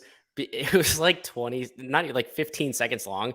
And people were like, God, this intro is so long. It's so disrespectful to your viewers. And I'm like, dude, it was like 15 seconds. Just skip it. It did. TikTok ruined it. TikTok ruined everything. Damn, short attention span. Yeah, I tell you. Do you have a TikTok? Do you book talk? No. I say you're in IT. Yeah, you're in IT. You understand. I don't understand TikTok. It makes no sense to me. And I can barely keep up with an Instagram. Like I used to try to do everything. I used to do like 3 videos a week. I used to post shit on Instagram all the time. I would upload to Twitter, and I just decided I don't care about Instagram or Twitter. So every once in a while, I'll post something on Instagram, but it's usually just YouTube because I'm too busy. I don't have time to keep up with 3 different social media sites and producing different content for each one. And yeah, I don't know. Yeah. Twitter's been such a beast for me because first it was my pro wrestling Twitter. And then it was whenever I was learning how to code, I was connecting with people on there. And then I got a coding job and I was talking about that. And then I switched to books. And then I still tweet about MMA every now and then, except that I don't like the MMA community. So I don't really like talking to people in it. But I feel like my followers are like, what the hell's wrong with this guy? Like, like where did the tweets about JavaScript go? Why is he talking about Stormlight Archive and dragons? Yeah, exactly. And then the wrestling fans are probably just like, what what happened to this guy? He used to be in shape. Paladin and yeah. I cried at this Robin Hobb book. Like, what happened to Jimmy Nuts, bro? Dude wears glasses now and talks about books. Yeah, what a nerd. Hayden Lau says, give me your best Canadian accent, Jimmy. Okay, I apologize to all the Canadians listening in. Plug your ears. Oh, hey, my name's Jake Bishop, eh? I don't know. Is that close? I was really hoping that you just went back to the country accent. The only thing I every time I wrestled in Canada, I was just always impressed with how many times I was apologized to for absolutely nothing. Sorry. Sorry. Which Jake will say. Jake has rage quit this stream. Like I said, so here's the thing about Trader's Blade and Greatcoats in general. The plot at times is very loose. And things just kind of happen where you feel like the author got to a certain point and was just like, ah, crap. What do I do now? Fuck it. Horses, come in. There's just an army. Why not? That makes sense. It's like, here is the cavalry. There's just an army here now. Who cares? They're here to save the day. It's like, that doesn't make any sense, but it's fun. So, yeah, it's here is the cavalry. Not here comes. They're just there. It's literally just like, oh yeah, by the way, like you've never heard of this army before. You have no idea. Like it's not Gandalf like going to find Rohan and like bring him to Helm's Deep. This is just like if you made the trip to Helm's Deep, it's just 300 bros on the wall, and for no reason, a goddamn dragon comes flying over the mountain and burns all the orcs. Just like, you didn't know about the dragon? Like, yeah, we have a dragon. It's like, oh, there was no subcontext, none of that. Yeah. Exactly. That's what happens a lot. And it's great. The most interesting man I know, Fever says, Lancelot Buddy read when Jimmy and Alex 2024, perhaps juiciest love triangle on God. Yeah, we'll do it next year. I'm down. Do you want to read it? I hear it's really good. But why are we planning this 2 years out? No, we'll do it next year. We can even do it. We'll do it now. We'll do it live. The stream right now and go buy it. Well, hold on. We got to get super chats. I'm struggling here. Oh yeah, this mortgage ain't gonna pay itself, Alex. Give Jimmy money. Me and Alex are talking about how much money, we just hand over fist talking about books. It's dude, I got to a point last year where I just demonetized all my videos. I was like, I don't even care anymore. You didn't want your 25 cents? No. I was like, this is so dumb. Why am I even monetizing this? Let me see. Let's see. Monetization. It's probably easier to look at the phone app. I'm going to pull up YouTube Studio. Bernej says, weekend didn't kick off to a great start. I got like 2 hours of sleep last night, but a Jimmy Nuts stream to cap it off is super nice. I'll watch him Sandman tonight too. Well, Bernej, I hope your weekend gets better. And just because it started out poorly doesn't mean that it has to finish that way. So be strong, brother. Is everybody ready for you're just going to feel embarrassed. Okay. Okay. Lifetime revenue on my channel, which is since the tail end of 2019, February, $606.32. So you get $60 and then delete your channel. Look at that. Can you guys make $600 in 2 years? I mean, with inflation, that's like 200. I'm doing this for free. Help me. I mean, we all are, right? I mean, that was kind of our point. We were making our jokes because I'm telling Alex, I'm like, I really want to get this new camera, and it's like a lot of money. And I'm like, it'll only take me about 5 years to pay off half of it. Oh yeah. Hey, I just paid off my M50 that I bought 3 years ago. I think I've paid it off finally, and now I want a different camera really bad. Let me look at my Google AdSense. Oh wait, it's $0. Fit to be read. Thank you for the 3 spot, my friend. I really, really appreciate it. I wish these super stickers came up on screen, but it is in chat and it is adorable. Little pom-pom cheers. I like it. Where? Oh, do you have to have YouTube up? Okay, that's why. Oh, I'll just spend the revenue on super chat stickers and video edit stuff. Yeah, I mean everything I ever get off YouTube or Patreon, I pretty much put right back into the channel. So, yeah, me too. Me and Alex were just talking about like our webcams and stuff, and I have like all these ideas and studio lighting and stuff, and I'm like looking at how much it costs. I'm like, or I could just keep talking to the same camera I've had for 2 years. The main reason I bought a camera was so that I could see myself in the when I'm filming. That was it. Because I was fine using my phone, but not for vanity purposes. Just because when you're filming and you're just like this and you're just looking at yourself, I'm like, well, am I in frame? Am I not? So I literally bought the M50 so I can be like, yeah, there you go, flip it out, and then I'm dumb, and then you can see yourself right here while you film. I'm not a smart man. You struggle with 3D directions. I do. When I have to like switch directions, I'm like over here. But you play golf. I do. I'm pretty good at golf too. I'm just not good at trying to like show doing this and be like, hey, look, guys, can you see it? No, because I'm off frame because I got to do it over here. I mean, you're a golfer, but I mean, you've had other hobbies in your life too, from what I understand. You know, a step team. I knew you were gonna pull this up. Ladies and gentlemen, I've never sent these pictures. Look at this Chad on the step. While you do this, I'm gonna get a beer. So Alex gonna get a beer as we look. I mean, this is what we call all business Bradley right here. Okay. We got the skater boy haircut here. Really in tune with himself, I would say. What do you guys make of this step team, Alex? I love it personally. And I'll share another one while he's gone, because that's not all that I have, and this one is definitely my favorite one. Let me see if I can find it, bro. Confidence. The bro was in out here mugging in high school, getting it, age 16 in my football jersey at a pep rally. Let's go. Having none of it. He said, I got this beat. I got this rhythm. We're going to groove. I'm definitely finding your house now. Dude, the face that you have on here is just like the first time you open up Rhythm of War and realize it's 1,300 pages long. And you go, God damn it. And it's a Parshendi flashback. You're like, no. Yeah, there you go.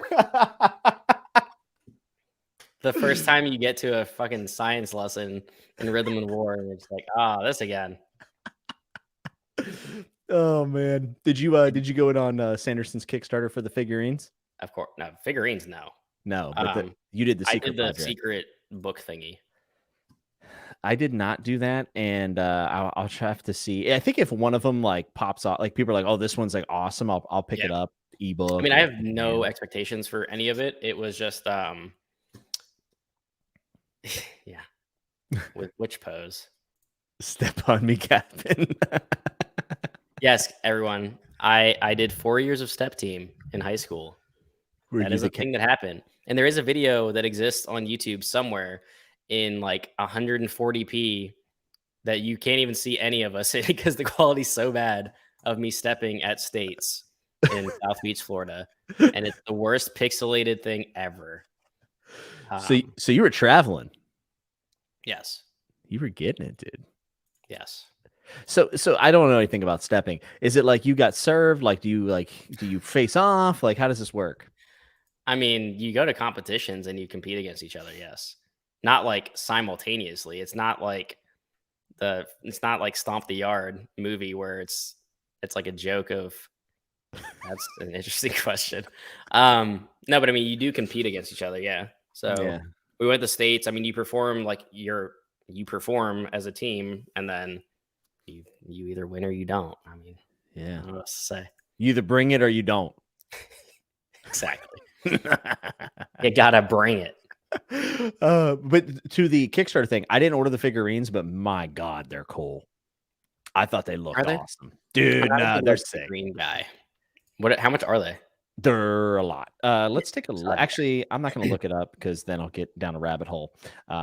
If it's on my computer, I'll order it. So someone tell me in the chat how much it was. I'm pretty sure it was like, I want to say 200. I might be wrong, but the one like painted or per. I don't know. I'm not even going to speak on it because I'm not sure. But the Kaladin and Zeth figurine was so sick. It looked amazing. I thought it was so cool. I just think it's awesome that Sanderson's doing this stuff. Because like if you're a Stormlight fan, printing money. Yeah, but like also like I don't know, take a look at all this stuff I got for A Song of Ice and Fire. Like I would love to have more stuff, you know. So I think it's pretty cool. Is there oh man. Lost Discovery says it was way too much, but Jimmy pushed me over the edge to get the giant one. Yeah, I did. I said, mate. So it was a 50,000. That's cute. $50,000 pledge. That's at almost 2 million. But I mean, so when we did I was doing like it was either on Elle's Patreon or what? It was like a live stream. It was like me, her, Jess, and whoever. When Sanderson dropped the whole like, hey, by the way, I wrote 4 books during COVID thing. So we all watched it live, and then we all backed the Kickstarter, and then that finished at what, like 30 something million, or what was it? He did okay. An insane number. Yeah, it did okay. He did okay. It funded his podcast. It's not YouTube revenue money, but like it's not $600. He's trying. So yeah, I don't know what is. Well, the miniatures. Apparently, the painted miniatures are only 15 a piece. I'm thinking of the statue that Lost in Discovery. I forced him into buying. Because I said some of the minis are like not even painted. Yeah, see, and I know people like that, but like I would mess it up and then I'd get pissed and I'd be like, you know, I got arthritis. I used to play Warhammer tabletop, but I was too young to like appreciate the time that you take to actually paint properly, and all of my pieces look like garbage.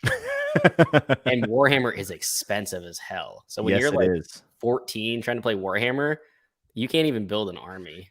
It's too expensive. You know how when you get in the bookstore, you're like, at least it's not drugs. Like, and that's right. What we say. I remember when I played Magic the Gathering competitively, and I was like, at least it's not Warhammer.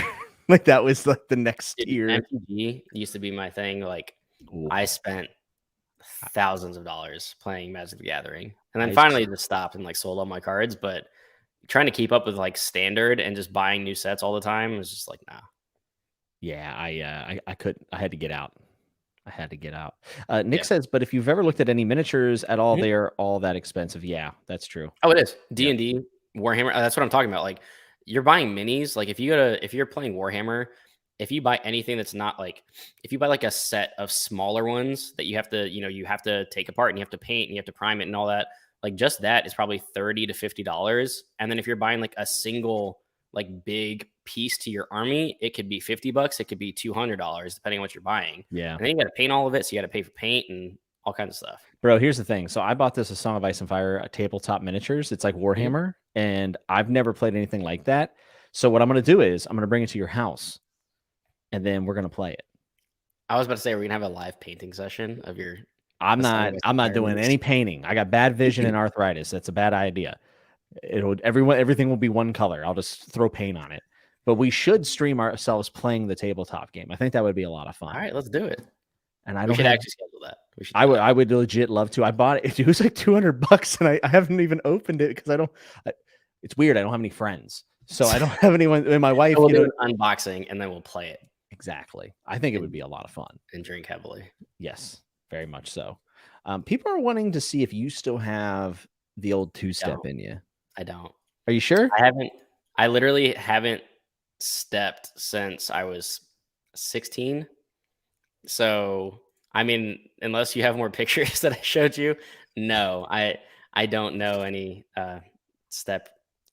You're never brushing your teeth and just, Not really. I used to a lot, like post high school for like a year or so, and then I stopped.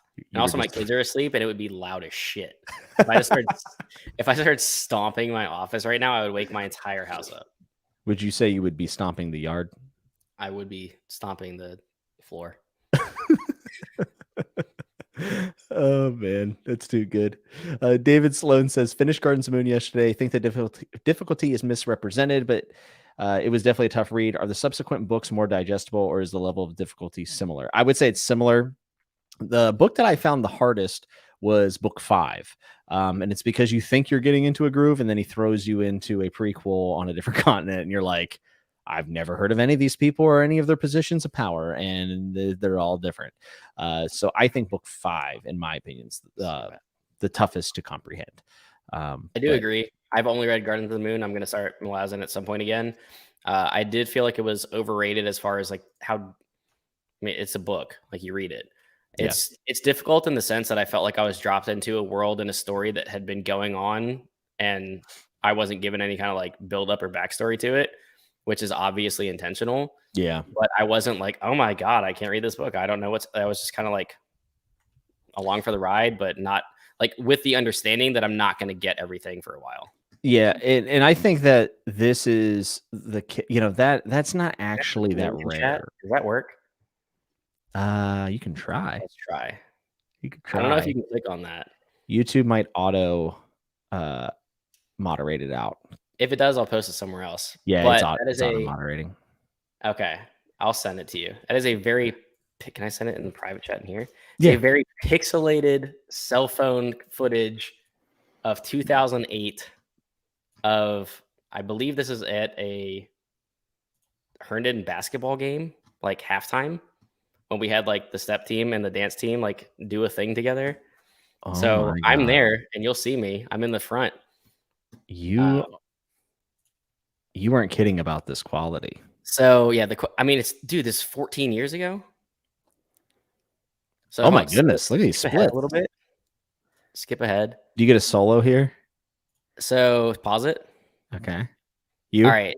That's me. Yeah. How did I know? I know my boy when I see him, huh? So if you unmute it, you're probably just gonna hear a bunch of screaming because teenagers yell a lot. But I start the call. Oh snap! Look at Alex. So this is probably the best kind of video evidence you'll ever get of this. Look at young Atlas. Look at these hips. All right, so all joking aside, this is very impressive. This is a real thing that happened. Alex just getting it. It's a real thing that happened. So you did well with the ladies. Duh. I've been with the same girl since I was 16. That a boy. I did well with the lady. Good job. I'm proud. Yeah, I don't know. I know somebody recorded us at States, and I can never find it anymore, but the quality's even worse. How? If you can imagine. The fact that I could pick you out makes me happy. Yes. I feel like a true friend now. Yeah, exactly. People are impressed. And people said 7 likes. I did throw a like on there. So I don't even know whose video, like, I don't know who put that on YouTube. Well, I'm glad that they exist. Yeah. It's there. So that's a thing. So the Gardens of the Moon getting dropped in thing. I think as a reader, when you start going back into older fantasy or reading outside of fantasy, even you'll realize that being thrown in the deep end is actually not all that uncommon. Jack Vance's The Dying Earth, you get thrown in and you're just like, what in the what is happening in this? And it's very pulpy, so it's very like on to the next one. Every chapter's almost like a short story. But I think I agree. I think it's a little bit overstated how complicated Gardens of the Moon is. You're right. It's a book. It's a book. Yeah. It's not. I mean, I liked it. I was definitely confused. Like, I understand that it's not a book one where you have like a solid grasp on a lot of things or like the direction that the book's going, because like Deadhouse Gates is totally different, right? It's like different place, different characters. Yeah, there's a couple characters that do have a little bit of a layover into Rujistan, but or the 7 cities. Sorry. How dare you? Yes, 7 cities. Fake fan confirmed. Exactly. I think you'll really like Deadhouse Gates. I think you'll like, especially. I mean, I'm sure I'm gonna love it. Like when I actually get around to reading them. It was like I think it was beginning of last year when I started it, and I started that in Wheel of Time, and that was just going to be what I read all year. And then I was also doing Dresden, and I was like, this is too much. Yeah, it's a lot. And then it's been a year and a half later, almost 2 years. So I will start probably next year again and just read the whole thing. Yeah, I feel as if I would like to read Deadhouse Gates as a standalone again, for a reread, because I think that book, like just its narrative, really resonates with me a lot. Nick said he hated Deadhouse Gates, so Alex is guaranteed to love it. Nick, I say Nick hates a lot, but I also don't like a lot of stuff that Nick loves, and it always bothers him because it's always like classic sci-fi, and I'm just like, this book is dumb. Nothing happens. This is boring, and Nick's just like, you're wrong. I was all about it. Scott's asking me if Dying Earth by Vance is something he's thinking about. If it'd be his thing, if you checked it out. Scott, I think that you would appreciate what's going on. There's like some really weird stuff in there, but don't be going in expecting like one cohesive like beginning, middle, and end. It's very pulpy. So if you like pulpy stuff, running how like Conan and all that stuff, I think you'll be fine. I'm gonna check out his Lioness or Lioness. I don't know how to pronounce that. But he has a fantasy series that's supposedly really good, and it's a trilogy that I'm going to read eventually. Some people say it's like one of the best literary fantasy series ever written. So which one? You're gonna make me say it again. Lioness by Jack Vance. I might be mispronouncing it because you know. God damn it. Oh, Joanna, look at this. She says from Google in media res, Latin in the midst of things, the practice of beginning an epic or other narrative by plunging into a crucial situation that is part of a related chain of events. Yes. Yeah. And I think Erickson does take it one step further because he'll like foreshadow stuff. And you're like, wait, what is that even foreshadowing? I don't know these people. Yeah. So what I'm hearing is, I mean, I'll be honest, that's probably this, other than A Song of Ice and Fire, like that's the series that I would like to reread the most, I think. I mean, if you want to do it next year, I'll read it with you. As long as we go at a reasonable pace, I could do it, I think. A book a month? Is that too fast? It might be. See, it's already too fast. Well, 1 through 4 I could do. But like most of the length of the series is 6 through 10. I mean, the last 3 books are all massive. They're huge. See, for me, that's just that'll just end up being the months where I read like 2 to 3 books. Yeah. And I just accept that. Yeah, I think I've only completed 1 book this month. And it is the 16th. That is very uncommon for me. Then when you hit the panic mode and you have to start reading more. Nah, I'm just kind of making my way through. I'm going to finish Pariah. I'll finish Perdido. I might read As I Lay Dying by William Faulkner because Brian in my Discord read it and he loved it. And I've been wanting to read Faulkner for a long time because I like reading authors that inspired George just because he's my favorite. And Faulkner. You like George R. R. Martin? Just a little bit. Like I've read a couple, like Dying Light. Who's the guy wearing the crown behind you? Oh, that's my dad. That's my dad. Or something? That's your dad. Yeah. That's the one true. That's the best king Westeros has ever had. Bobby B, baby. Where is it? Too busy with House of the Dragon. No, on the contrary, Shake. It actually has nothing to do with House of the Dragon. It's starting a new job. I went cross country for like a whole week for a wedding and a vacation, and I've just been kind of in a reading slump since I finished up Baker. What'd you say? I said I hear a lot of excuses. Oh, it is excuses. The mic. No, you're good. You're right. It is a lot of excuses, and I should be ashamed of myself. You should. Yeah, I mean, I read Jade Legacy this month, and then the only other actual book that I read is The Magic Fix, which is a self-pub book, which started out hilarious, and I had really high hopes for it because the whole intro and background about the author, it sounded very much like Terry Pratchett or like Monty Python. It sounded like it was just going to be hilarious, kind of like self-deprecating humor and really dry humor. And it started out great for like the first 2 chapters. I was laughing a lot. And then the book kept going and it just like got really mediocre by the end of it. And I was kind of sad. And then I read some Full Metal Alchemist, but those, I mean, you can fly through a volume of manga pretty quick. So that is the worst. Whenever a book starts out so promising, you're like, and you start telling people, you're like, I'm loving this. Everybody, I was like, this is hilarious. I was taking pictures of like the first couple of pages, like read how funny this is. And then I got halfway through it and I was just like, we're still doing this. I've been reading The Pariah by Anthony Ryan, and it's like one of those books where I'm like, this is really well written. It's well thought out, but it's not for me. And I'm bouncing off it so hard. I think it's my fault. Less so than the books. So I'm gonna still finish it. Like that's good enough reason right there, because usually I would just DNF it. I'd be like, meh. Yeah. But I feel like it's my fault. And then like I switched to audio at one point and I wasn't retaining it, and that's not fair. It happens. Yeah. So it's one of those things, especially if I'm going to do a review on a book, which I don't know if I'll review it or not. I don't ever want to review a book that I didn't feel like I gave a fair shot. That's not cool. That's fair. So I Do feel that you? way sometimes, but like I audiobook a lot more than I used to. Mhm. And I still though, I feel like certain books still just work a lot better than others as far as like my takeaway after listening to the entire book on audio. Because there's been books where I'm like, I do feel that. I'm like, I felt like I barely paid attention to it. And then other ones I felt completely satisfied by the experience. So Yeah. Yeah, it's weird because Baker's books are super dense, like some of the most dense books I've ever read. But I actually like them on audio a yeah, lot. Like, yeah, the narrator is really, really good. I think his name's Kyle Orton, like the old Bears quarterback. Uh, nice. and I just think that he does such a nice job of distinguishing who's talking without doing cheesy voices and kind of Yeah. ruining it. Yeah, it does depend. It depends on the Yeah. story, depends on the narrator. I mean, there's so many variables to it. It's tough. So do Um, you not like it when a narrator chooses to like give accents to entire like sections of people and I mean, generally, it's not good. I've yeah. in my experience, I would rather someone just deliver me the material with like enough of an indicator of who's talking, Mhm. rather than. But then there are some people like Andy Serkis who are phenomenal. So Yeah. it just depends on the person, Yeah. really. John What is it? Lee does Go a ahead. really nice job. I think Yeah. John Lee's really good.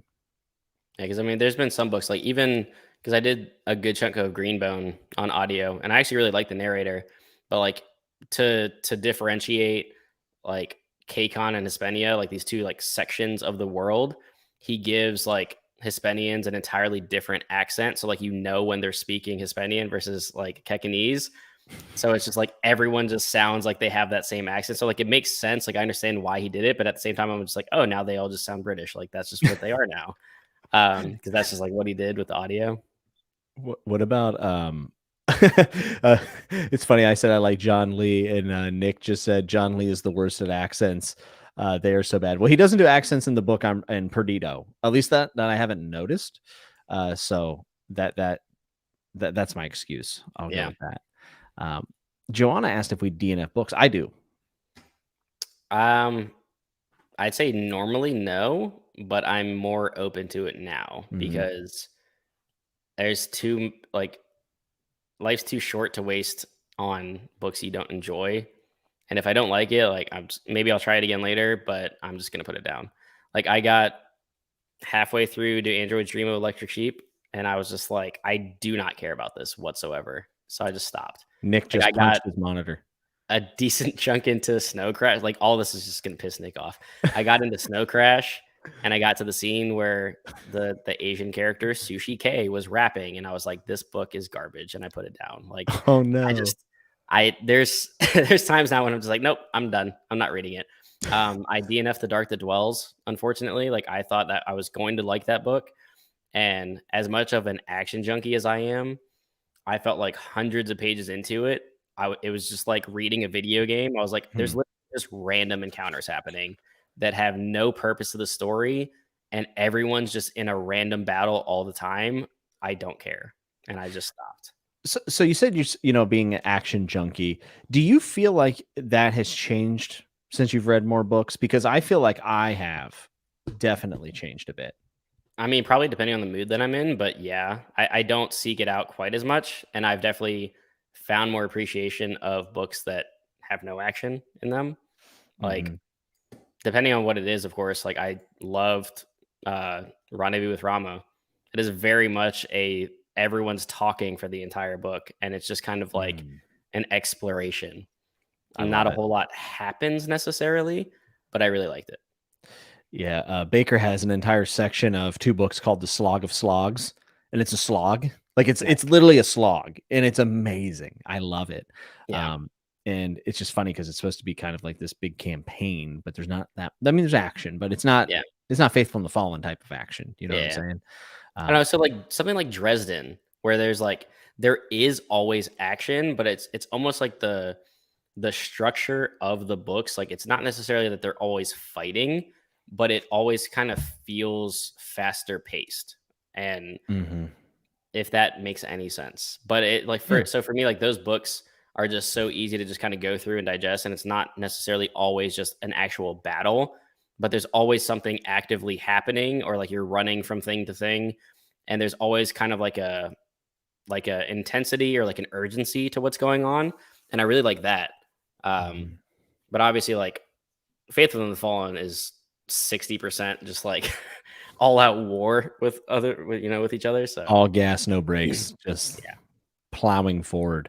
Um, yeah, I honestly don't like love combat in books, like action packed books as much as I used to. And yeah, a lot of times I'm waiting for the fallout rather than actually reading the battle really in depth. Right. So it depends though, Mhm. because some people do combat in such a provocative way. I keep bringing up R. Scott Baker, but I don't care. He switches perspective when he does battles and he goes to a third person omniscient bird's eye. And I Okay, love it. Like, it's him playing with that perspective, but yeah, like, it doesn't have anything to do really with the named characters. It's just like the battle. And I love that. I yeah. really do. Cornwell writes great Oh, I love battles. Cornwell. Yeah. I've only read 2 books in The Last Kingdom so far, but it's fantastic. Nick, stop. Okay, you're wrong. We got to take, it is what it If is. you DNF'd A Storm of Swords, then just try again. Try again. Oh, do you want to say I just finished Warlord Chronicles and the combat swept me off my feet. The thing I liked about Warlord Chronicles was the range. There's like moments where I'm like, wow, this is really grim. And then there's moments Mhm. where it's absolutely hysterical when Merlin's talking. At least for me, it was hysterical. And Yeah, then you have the combat, and then there's even politicking, and just has a very wide range. I don't think it's necessarily the greatest at any of those things. Maybe combat. Maybe combat. yeah. Um, but yeah, I love Warlord Chronicles. It's a great trilogy. I Do did you, see in the chat a few minutes ago. Foundation and Empire. Yeah, I'll read it when I buy it. I don't own it. I was I'll get about it to eventually. ask you if because I know you were reading Foundation, Mhm. if you enjoyed it or not. I did. Yeah, That's another one where it's like there is no action in that book. That is, it's a weird one simply because it was, if I'm getting this correctly, it was basically 5 short stories that were kind of like put together into a book. So parts of it are a little disjointed, but there is obviously like an overall narrative that it's driving towards. And for the most part, the cast is forgettable outside of like Harry Seldon because he's kind of like the guy you remember. yeah, But I mean, there's tons of stuff that obviously other sci-fi and fantasy have pulled from since then. I mean, Galactic Empire, all kinds. I appreciate it. Don't worry, you don't have to send me a book. I'll get it. Um, there's so much like haha foundation, but that's built up in that book that is great for the rest of the genre. Tons of awesome themes and ideas throughout, yeah. and just like the premise of it is super cool. And just without spoiling anything, it's just I don't know. It's one of those. It's very heavily dialogue focused. Like it's a Yep. lot of talking. But like what is happening is just really interesting and thought provoking. So that's why it was kind of enjoyable. Which I read other sci-fi that's similar where not a lot happens and it's very slow and thought provoking, and I was bored. But Foundation didn't bore me at all. Yeah, I love Foundation. I love the trilogy. I'd like to read more Asimov in the future, but I thought book 2 of the trilogy was probably my favorite. Yeah. And there is an extended period of time where it almost tricks you and you stay with the same set of characters for a long period of time. And it's weird because you're not expecting it. And then it goes right back to not being that. And it switches again. I think Foundation's fantastic. I actually really like the Barnes and Noble edition, the Like purple one this, they sell. It's like really the nice. hardcover one. Yeah, it's really Yeah, nice. yeah. I have the mine's also the Barnes and Noble one, but it's the paperback versions that they have, like the super kind of like simplistic covers. Hmm. Yeah. Yeah. There's a good amount of solid editions. Even Mhm. Books a Million has an omnibus that it's pretty plain, but I like it. Like Yeah, it has a rugged feel to it. Um, I would love for you to read the Culture series by Ian. I always mess up his name. Ian M. Banks. I read Player of Games and I thought it was yeah, fantastic. And I just started. I read the first chapter. I'm not sure if I'm going to read it right now. And it's called The Use of Weapons, and it's like yeah. structured like Memento, the movie. Oh, okay, that's cool. And dude, he's a hell of a writer, and I think he has great characters, really good humor, but he has a Yeah, ton of interesting ideas. So the whole concept of the Culture series, which I say it's a series, but it's like individual installments. Like you don't sure. have to read them in order. Like you could Yeah, just pick one up. because I actually skipped the first one because I heard it was like pretty mid, and I wanted to have like a good first impression of his work. But it's like a post scarcity like civilization, like galactic Yeah. empire, right? But it's all post scarcity, so like there's no need to work, there's no need to do anything. Like we have just hit to the point where everything's good. Yeah. So being like a player of games, like being really good at games, and obviously he's written this back in the 80s because now we have like Twitch streamers. But like playing games is something that people take super duper serious, and Yeah. man, it's just like I don't know. His writing is excellent, but also just how charming the androids are. Like they're not stiff, they're funny. Like they're really not Star Wars funny either, like where it's like slapstick. Like they're just really witty. So I would love to see I mean, you try sounds that great. out. I definitely want to. I mean, the issue with me is like I do so many things outside of reading that like I can only get to Yeah. like solidly 3 to 4 like full books a month if Yeah. I'm like paying attention to it, because like I golf a lot and I play games and like I have kids and I work. So it's like when I do find time to read, it's still, I mean, 4 books a month is nothing, scoff at, but it's like if I'm going to read 50 to 60 books in a year, what am I going to read? It's like, Yeah. well, I just finished long series. That's going to take up a chunk of it. I mean, I have like this entire sci-fi section that I want to get through, but it's like, I don't know, I want to read everything. And there's so Yeah. many, and I don't read fast enough, and I can't read 15 books a month to like get through it all. So it'll take time. Yeah, I understand that. I mean, there's so many series that I've been putting off for so long. Long Price Quartet, Alan will tell you, I've been putting it off forever, but it's now it's gonna happen in the next 6 months for sure. Yeah. But even like looking back here, I want to read Black Company so bad by Glenn Cook. I'm almost like determined to love that series because I feel like everyone reads it after Malazan and are like, I don't actually like this, and I feel like I need to like it. So I'm gonna go in there with that bias. Yeah. But what else is sitting over here? Like the sequels to Red Rising. I haven't read those yet either. Blasphemy. I have so much. I did finally read book 2 in The Expanse, and let me tell you what. Like I know I watched the show, and like I think the show's a great adaptation. But I love those books. Like the first 2 books are so good. I finished Cibola Burn. So book 4, no, book 3. Have I really only read 3 of them? No, that's 4, right? Yes. I have no idea. Okay. I just know Abaddon's Gates 3. Abaddon's Gate is 3, yeah. So I've read 4 of them, and I really want to get back to and finish that series. But it's like I might go the way of what Alan's doing and be like, I'm just going to read an entire series, and I'll film other videos and talk about other stuff. But like, I'm just going to read a series and finish it, because for the longest time, like getting back into reading, I kept starting like book 1s. And I was like, book 1 of Wheel of Time, book 1 of Malazan, book 1 of Dresden, book 1 of Greatcoats, book 1 of Red Rising. And I'm just like, so I'm constantly at like books 2 and 3 of so many different things. So like Greenbone, I read all 3 of them like over the last couple of months, but like I finished that. But I read Ship of Magic, and I haven't gotten back to Live Ship in months. So like Mad Ship's sitting right there. I haven't gotten back to it. Like I want to read Realm and the Elderlings, but at this point I'm like, should I just read all, like that should just be what I read for 4 months and just like read all of it. So I need to figure out what I'm going to do. But then everyone's like, read this book. Why don't you read this book? I'm like, I literally can't.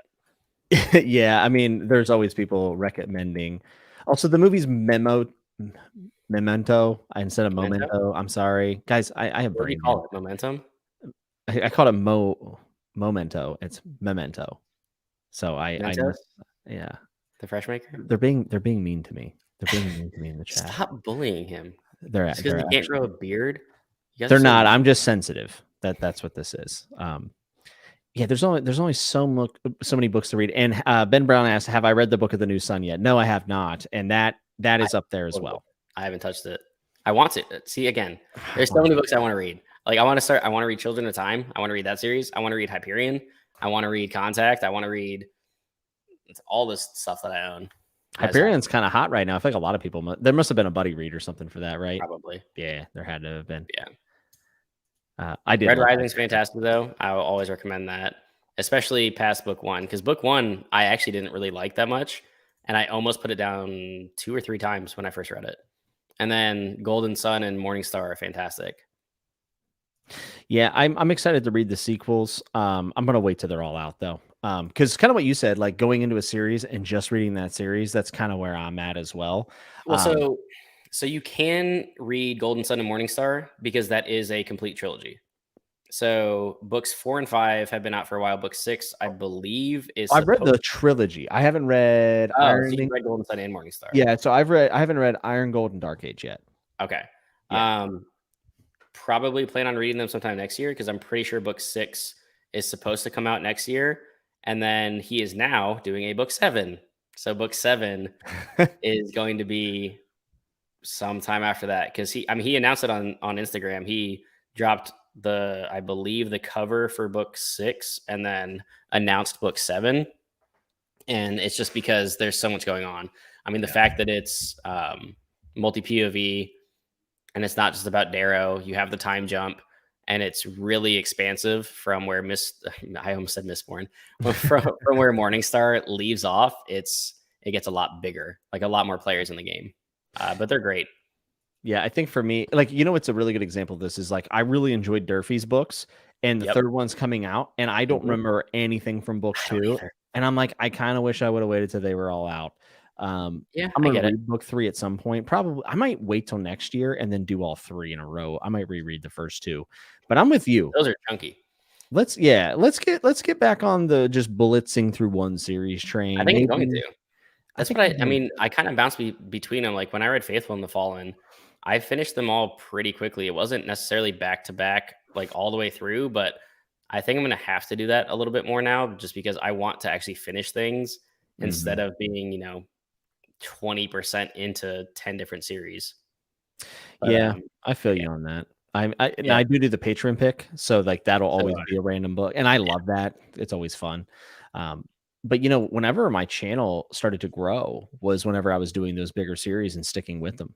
I'm sure you saw that with Wheel of Time as well. Like it's kind of cool. Like your channel goes through eras, right? Yeah. And like I got a whole bunch of Realm of the Elderlings people, and I still talk to them all the time. And now they're starting to get into other stuff. Like some of them tried Malazan, some are trying Baker, and it's cool. It's really awesome. I think for me, for Wheel of Time, it was like as I was reading it, I was just like welcomed in by everyone that loves Wheel of Time. Was just like, look, a new guy. And then I was in all kinds of like Wheel of Time discords. And then I got halfway through the series and I was like, y'all are too into this. I can't keep up with you. Like I'm on my 37th reread of Wheel of Time. I'm just like, I can't talk to you like a normal person because I'm barely retaining half of what I'm reading. And they're just like, oh, you'll figure it out by your next reread. And I'm like, next reread? Like, no, I'm going to read other stuff. So it's like, I kind of got really involved with Wheel of Time people. And then when I finished it, it was just like, that was just a thing that I did in my life. Now it's gone. Yeah. It depends on the series. Like there's some series I like to get into. Like I still visit places for Realm of the Elderlings, obviously Malazan, Baker, A Song of Ice and Fire. I'm totally we've been talking about A Song of Ice and Fire for decades. Yeah. Literally decades at this point, right? Yeah. I like what Nick said here. He said I tend to binge series that I really like, but I'm also afraid. All right, I'm sorry. I also tried a lot of book ones and series and never continued. I like to sample different stuff. And I think that's an important distinction because the thing with me is I would really enjoy a book one of a series, and then I would be like, I want to continue this, but I got to read this other thing. That's how I always feel. And I'm stopping that. Even one, and it's just sitting here, so I'm going to point it out. But We Ride the Storm by Devin Madsen is a book that's not perfect, but man, it was really good. And I want to read book 2, and I'm like, I should have just read, but it's like 4 or 5 books, so that's a little tough. And I have some read-alongs planned for the end of the year, so that makes it a little bit more difficult. But that's like a series I'd like to get into and stay in for a little bit. You would really like this book, I think. See, that was one that I have it now, I think. She does a great job with combat. Yeah. Every time I went to Barnes & Noble, that book always stuck out to me. And just because of the cover, it looked cool. And I was like, I never picked it up, and I finally did a few months ago. It is a cool Obviously, cover. I haven't read it yet, but I always saw it, and I always wanted it. I always thought it was a debut, but that's not correct. She actually published a complete prequel series to this way before, which is really cool. It's not perfect, but it's good enough. Like, and it's different in a lot of ways. I really, really enjoyed it. Someone asked, let me see if I can find it. Here we go. Nope, that's not the one I wanted. Here we go. What are your favorite trilogies, y'all? I like longer epic stories. I also don't want to read super sagas like Cosmere and Wheel of Time right now. Trying to think of my favorite trilogies. Warlord Chronicles by Bernard Cornwell, if you like historical fiction, and Memory, Sorrow, and Thorn are the ones that come to my mind. I mean, are we counting Lord of the Rings as a trilogy, or sure? Yeah, we'll go So trilogy. Lord of the Rings, Greenbone Saga is great. I literally just finished that, so it's like stuck in my head as a more recent one. Did you like it? I loved it. Okay, I loved it the whole way through. I thought I got better with each book. nice. I think Fonda Lee does a great job with representation. She does a great job with combat when it happens. I love the way that she implemented Jade into the entire series, where it is the magic system, but it's also a currency, and it's also just like the underground of like people trying to like steal it and like black market sell it. I love the kind of like mafia family dynamics between the Calls and the Mountain Clan. Just everything about it was really well done. She handled time jumps really, really well. It never felt jarring to me when I was like, oh shit, it's been like 15 years, which I didn't expect when I first started reading it, that it was going to span that much time. Because I mean, it spans decades by the time you finish it, which was impressive. But yeah, I loved it. What other trilogies? I don't know. There's a lot. I mean, there's so many long series books that I've read that I don't think I've read. I mean, Farseer is probably one of my favorite trilogies that I've ever read because I love bits. Yeah, people are saying Greenbone. Empire Trilogy by Jenny Wirtz and Raymond Feist is one that I would like to get to it. I was actually supposed to read that this year, but I ended up reading Wars of Light and Shadow. Yeah. I'd probably say Mistborn, Air One as well. Oh, I love that series. People very much enjoy that. Broken Earth definitely is one I would recommend. The 5th season is one of the best books I've ever read. Are you going to continue? I did. I read all. Oh, you did. I read all 3. Okay, we're free to talk about them. Here's the thing. Book 1 is like incredible. I mean it. It's one of the best books I've ever read. Book 2 and 3 are good. Yeah. You know what I mean? Like it peaked in book 1, in my opinion. Might not be I think that is the popular opinion. I think that's the popular, because you never hear anybody being like, "Oh man, Obelisk Gate." Like no one ever says that. Yeah. So, Book of the Ancestors is great too. I feel like that series peaks at Grey Sister. Holy Sister was good, but a step down for me. Did you read Prince of Thorns? You did, right? No, I haven't read it yet. The only Mark Lawrence I've ever read is Book of the Ancestor. Nice. Yeah. I mean, there's tons of Mark Lawrence that I want to read. I just, again, haven't gotten around to it yet. Yeah, I'm going to read Prince of Thorns next year. I think that's going to be on. I'm going to finally put aside me and Mark Lawrence's intense beef that I created for a meme and give his works a try. He's been really active on YouTube lately, giving writing advice and stuff. I think his videos are actually really cool. So if you're a Mark Lawrence fan, go check out his YouTube channel. It's definitely worth your time. I would also say that Prince of Nothing, if you're okay, like sitting into a very slow series, and it's almost biblical in the way it's written.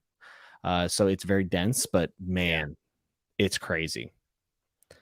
Oh, this is one I never got to read. And how do you say it? Lincolnus? Lacanius? All right. Yeah. I say Lacanius. I've owned that first book for 2 years. I still haven't read it yet. I always look at it and I go, I'm going to pick that up. And then I put it back down. I go, nah, when am I going to read this? Every time. And then everyone says, oh, it's like Wheel of Time. And I'm like, that's not a sales pitch for me.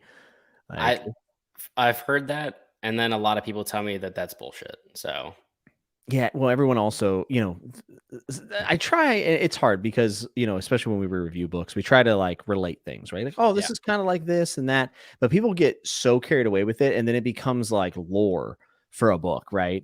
It's like whenever people tell me A Song of Ice and Fire is a clone of Memory Star, or A Song of Ice and Fire is a clone of Memory, Sorrow, and Thorn. And I'm like, did you read these books? Like, yeah, there's inspiration, but they're not clones. Like, come on. I mean, The Expanse is literally A Song of Ice and Fire in space. So. Jesus Christ. It does. They do both start off with a murder mystery. So that is exactly. So they are the exact same. And they do share a strategy of starting every chapter in the middle of a scene, which I love. Yeah. It is a way. They're the exact same. Actually, George is Dan Abraham. The Expanse is done. So now they're different. Oh, no. That's the only difference, is that one's finished and one's not. They may have published the entire Expanse universe in the time that George hasn't written Winds of Winter. That may have happened. That's possible.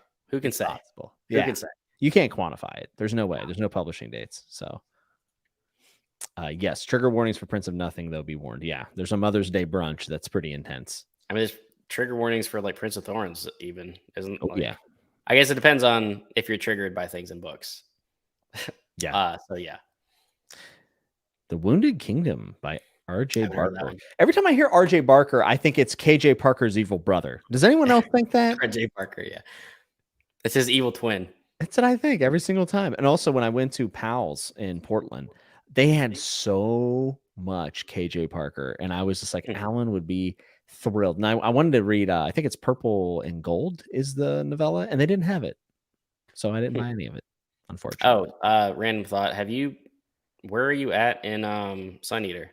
Have you started it, or how far are you? I don't remember. I have read all of Sun Eater except the novellas. I have not read the novellas. So you are caught up. When did you catch up? Jesus, I talk to you all the time, and I honestly forgot that you were even caught up on it. See, this is our problem. You don't listen. No, it's weird. I went to that series and I did do videos on them. I never did a video on Kingdoms of Death because it kind of just fell to the wayside. And I was thinking about doing a spoiler discussion for it, and then it just never materialized. How did you feel about book 4? I loved most of it. I still think that Demon in White is my favorite. I think it was like Kingdom of Death had a ton going really well for it. It did feel like it was part of a book at times because he literally split it. Yeah. So there is a bit of like Feast for Crows, Dance for Dragons itis here. But the good thing is we're getting book 5 soon, so I'm not too worried about it. But I mean, there's just I struggle to find much wrong with this series because I love it so much. So like whatever negatives I do have about it are tiny compared to how much I love it. And it just kicks all kinds of ass. So like in general, I loved it. I thought it was super dark. I was not impacted by the losses in the book that some people seem to be like, oh my God, this is heartbreaking. Like so many like characters. I was like, I personally didn't feel attached to a lot of, things that happen. Yeah. I was just like, oh, that's sad. But moving on. Maybe I'm just dead inside, which is probably more possible. But Demon in White was just like, when I read Empire of Silence, I loved it. And I understand people's gripes with it. But then Howling Dark kicked its ass in every single way. And then Demon in White kicked its ass in every single way. So it was just like 9 out of 10, 10 out of 10, like 11 out of 10. And then Kingdom of Death, I probably have like it as like an 8 or a 9 if I had to put a number on it. Yeah. Because I just didn't love it quite as much as Demon in White, which I thought was just like incredible. Yeah, I think Rocchio is like a supremely talented author, and I enjoyed talking with him a lot. Kingdoms of Death was my least favorite by a long shot for me. Of all of them? Yeah. I liked I actually, and I'm a little different. I like Howling Dark more than Demon in White. I like Howling Dark. I just think that Howling Dark is such a brave book. Yeah. For so many different reasons. Yeah. Even the way he starts it is very jarring, and some people don't like it, and fair, but I did. So I have it Howling Dark, Demon in White, Empire of Silence, and then Kingdoms of Death. I think Kingdoms of Death, I did feel the separation, but there were just some subjective things in that book that took me out of it immersive wise. And at no point in this series had I ever felt taken out. Like I was very like I'm there with Hadrian. Unfortunately, there was just some subjective stuff in 4 that didn't do it for me. So for me, it's not like. Yeah, tell me about it because I feel like I don't know. I'm sure we briefly spoke about it before, but I think we did. But I mean, I can't say too much because of spoilers. But I'm not saying on here. Just like okay. Sidebar. Like tell me later. So it's not that I think Kingdoms of Death did anything bad at all. Yeah. And then there was an emotional stake in the game in book 4 that some of the moments that we get that I'm like you, I just realized I was like, oh, I don't care about any of this. Like I care about Hadrian and Volca. Yeah, and Volca more than Hadrian, actually. Actually, I have Ash as a Man on my Kindle, so I have the arc. I've had it for a month. I just haven't read it yet. And I think at this point I'll probably just wait and read it with Leanna when it comes out because we're gonna, continue our live stream discussions of it. If you ever want to join, feel free. I would love to join. I'd be down because you hadn't read them at the time, I believe, because we had done. You did your Kingdoms of Death one after I actually had read it because I watched your stream. Okay. So yeah, I mean, if you want to jump in for book 5, man, I would love that. Do you have it, or when are you going to read it? I don't have it. I'm gonna read it whenever it comes out. It comes out in December, right? I thought it was November, but I have the arc, so I don't know when I'm going to read it, but I'm going to make sure I take notes so that if I read it, too far in advance, I'll forget a lot. So Yeah. I also really love the audiobook performances. So oh yeah, I'll wait till it comes out and probably do an immersive read. December 13th. yeah, I knew do Scott that would know. well. I knew it. Was it earlier than that before? I thought it was, but I think it did get delayed a little bit. November is Durfee's book. Durfee's book comes out, hell yeah, which I'm which super is excited for. Which I appreciate. Hillary in my Discord is rereading. I couldn't bring myself to reread, yes. and she's just dropping like bricks of knowledge. It's just like Yes. cliff notes. I was like, thank you. I told her I was going to read vicariously through her. That Yes, she is amazing for doing that. I've been reading them all. Some of her commentary on the events are also very funny. I was laughing as she was giving updates, but I needed that. Like I needed what came before for book 2. me too. Book 1, I remember a decent amount about, but book 2, it's blank in my I head. I feel the can't remember same. anything. There's so much of book 2 that I don't remember. I remember I loved it, Yeah, but I remember liking it as much as book 1. I don't think I Mhm. had a clear favorite of the 2. I have a clear favorite, which is Blackest Heart. Yeah. Um, I would have loved to see what would have happened with it if he got 5 books, honestly. But they told him 3. Yeah. I mean, he's packing a lot into him. I'm a sucker for starts though. I really like beginnings. So do I, but I think what I liked the most about 2 is his sort of like deconstruction of religion in the world and like everything that he does with it. Yes. My favorite I religion and loved it. favorite Loved it. religion and fantasy for sure. Me too. And and it's coming from him who is an ex-Mormon, so he has a Mhm. very unique perspective on things. And honestly, I'd love to talk to him about it. I don't know if the a public live stream is the avenue for that. Maybe. Who knows? Probably not. But I would love to talk to him. I think the plan is to try to invite him on for chatting with nuts a little closer to Yeah. his release. You Yeah, that'll know, be fun. it'll be a lot of fun, and There it'll you go. be Scott's chaos. gonna do a reread starting next month, so we can pick him for some knowledge. Yeah, Scott's a good for it. Scott, please do recap videos, Yeah, please. right. I Full beg you. chapter by chapter breakdowns. You can They're actually just 5-hour videos. address me and Alex by name in the video. And yeah, the next Durfee book is the final book because it was going to be 5 books. It is now 3 books, and The Lonesome Crown is coming out in November. Daniel Clouser said, "Yeah, it was gonna be 5 books, but it turned into 3. Opposite of most fantasy series, and there's a lot of fantasy series that could be better if they were." Yeah. I mean, Lonesome Crown is going to be gigantic, so Yeah, looking forward to it. yeah, It's like I am too. him and George R. R. Martin being like, "Yeah, my book's too big." Like, What are you gonna do thanks, about a Scott. publisher? They said they're saying that Stormlight 5 is gonna be the biggest Stormlight book, and I'm like, at what point are they gonna start splitting these bad boys? Because I mean, Rhythm of Sanderson War can is probably pushing. do literally whatever he wants, and Way of Kings was the shortest, and it's like 1,001 pages. So, I mean, they're like yay thick, man. yeah, they're I'm big. so excited to reread that. I mean, the 4 books of Stormlight take up a third of one of my shelves. So, Yeah, that shelf is the only one that's kind of bowing a little bit, and I haven't even. I got the hardbacks when they did a hardback sale, yeah. so I have to replace my trade paperbacks. So that shelf's probably going to fall in when I put them up there. My only issue with Stormlight is the fact that we're going to get book 5 in what, 2 years, I think, Yeah, right? now it's another 2 years at this 2 point. Yeah. years, and then there's going to be like a gap, and then whatever books 6 to 10 will be like the next like arc of Stormlight will be. Not that I'm scared that Sanderson won't write it, because Jesus, the man can write, but I wonder how it's going to end and how different it's going to be from like the next arc of Stormlight. Yeah, I'm very curious about that too. And there's like a We're gonna be reading reality. Stormlight until like 2045. Exactly. And there's a reality to that is a little weird for me. It's like I'm gonna probably be wrapping up Stormlight in my 50s or 60s, right? That's Yeah. weird. It is. Not saying that you can't read in your 50s and 60s. I'm just saying, like, I hope I make it that long, I guess is what I'm saying. Oh, stop. You're gonna make it past 60. What's wrong with you? I don't know. I think I might have torn something in my knee again. So that's cool. So just sit. You're not gonna die. I can't. There's this voice in the back of my head, and it just slams on this door and it says, "Let me out." And every now and then I open it and I go do competitive things and leave the house like an idiot. But yeah, my knee hurts terribly. Every time I bend over, like to pick anything up, it gives out. And I was mowing today and it gave out like 4 times. So I think I'm in trouble. So It's unfortunate. usually what you do in those situations is some type of, I'm just going to call it surgery. Is that like a good term? I don't want to do another surgery. I don't want to do it again. I Or put a brace on and take a break. That's probably what I'm gonna do. I'm probably gonna have to do some PT, do a brace. Now, take up swimming. Swimming would be probably better than jiu-jitsu on my body or Muay Thai, but it's not as satisfying. Who can say?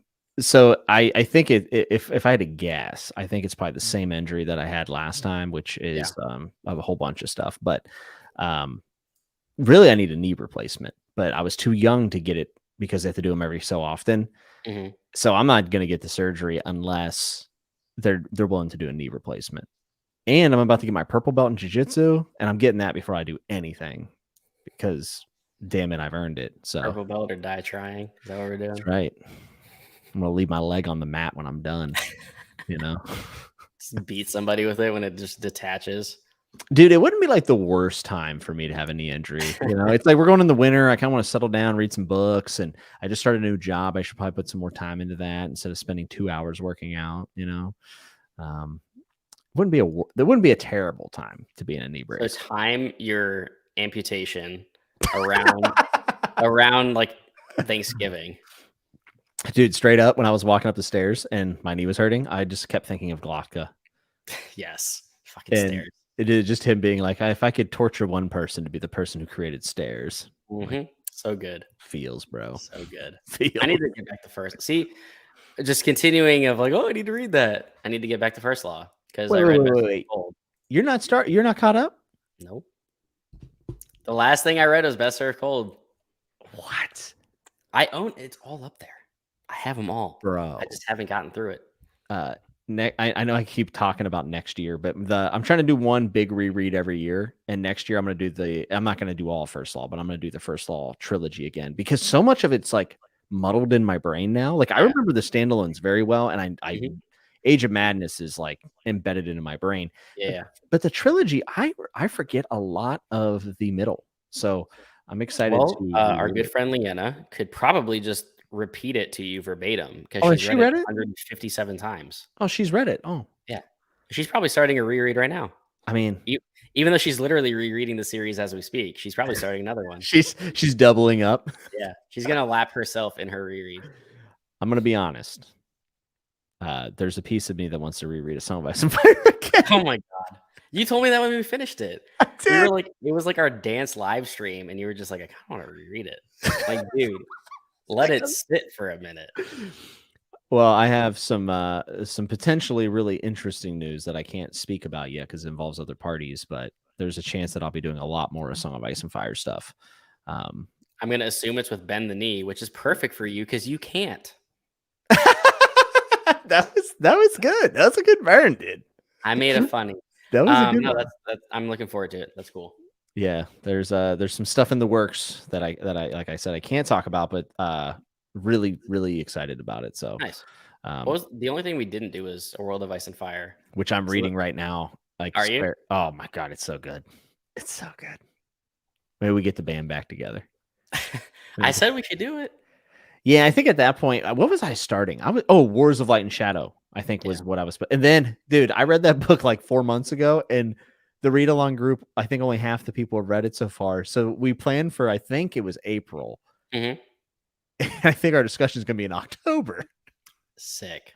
I was talking about that read along every wrap up. That's great. False advertisement. I mean, the issue with World of Ice and Fire was people were like not joking about us doing 2 full live streams for Fire and Blood, which are totally warranted. Like we probably could have talked for 6 hours about that book. Yep. World of Ice and Fire, because it's not like a narrative and there's so many different events, it probably could be like an entire podcast worth of content. Agreed.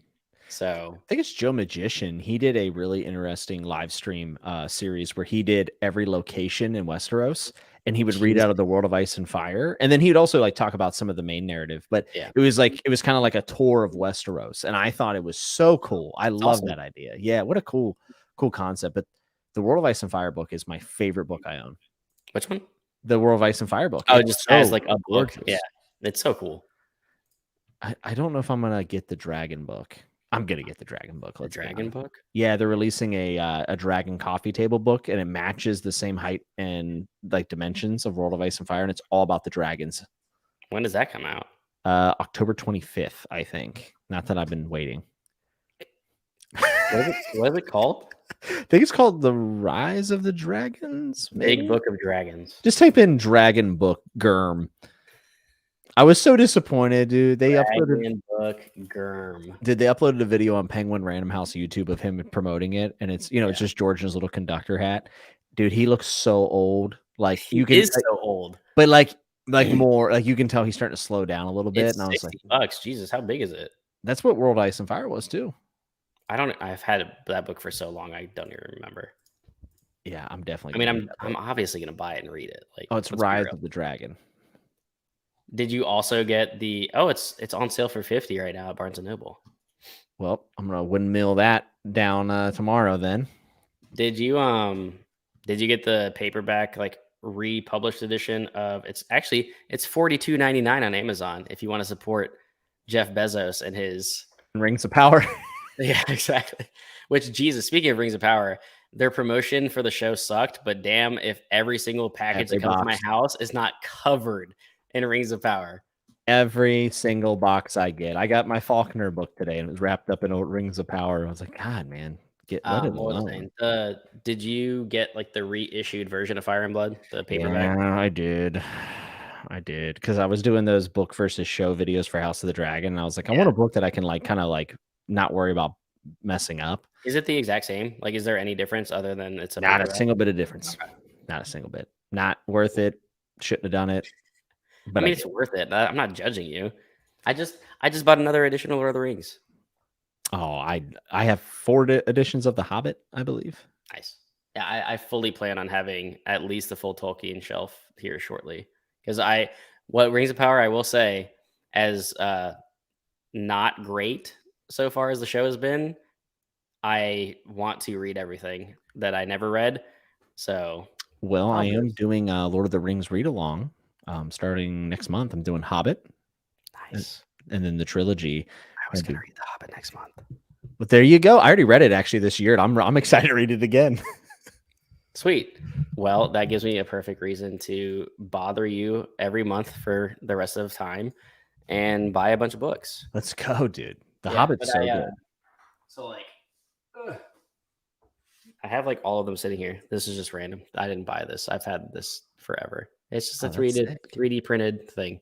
Finally bought Silmarillion, at least one edition, which the thing is there's so many copies of all these books that want them all. Yes, even the new mass market ones are so good looking. Yeah, and then so I got, because they did the whole like the redoing books now, right? So they have like the Rings of Power cover version of Lord of the Rings, which I'm not gonna get because which is interesting. It's just like a super zoomed in like HD picture of like someone's hand or like their arm. This is dumb. But what I did get, which apparently came out years ago, but I had never seen, was this like set of them, which I think those look cool. They do. I never saw these before. I think they're sweet. Clarion books. They're like not quite mass market, but they're a little bit smaller. Because the main one, like I'll probably read them in these ones because the main one that I have, I'm like redoing my shelf, so I just have them all right here because I have this one. Yep. Which is also like, I guess they also did in like that black and red version that they sell everywhere that I don't know what the difference is, but it's kind of a pain in the ass to read out of just because it's huge. But yeah. My buddy got me one of the anniversary editions. It isn't the white one that got released last year, but it's like a black cover and it looks like the Bible and it has like a Bible marker in it. Yeah. And the text is really, really big and nice to read. And it has all the appendices broken out into sections and glossary for them. And honestly, I think I'm going to read out of this, but I also have a mass market paperback set. It has like really old illustration, like sketches on them. Yeah. I like those a lot. Yeah, they're really cool. And then I have the Alan Lee. That edition of it is like very similar or the same thing as like the white one and the black one. I feel like they've basically printed it 3 different times in different colors and like slight variations.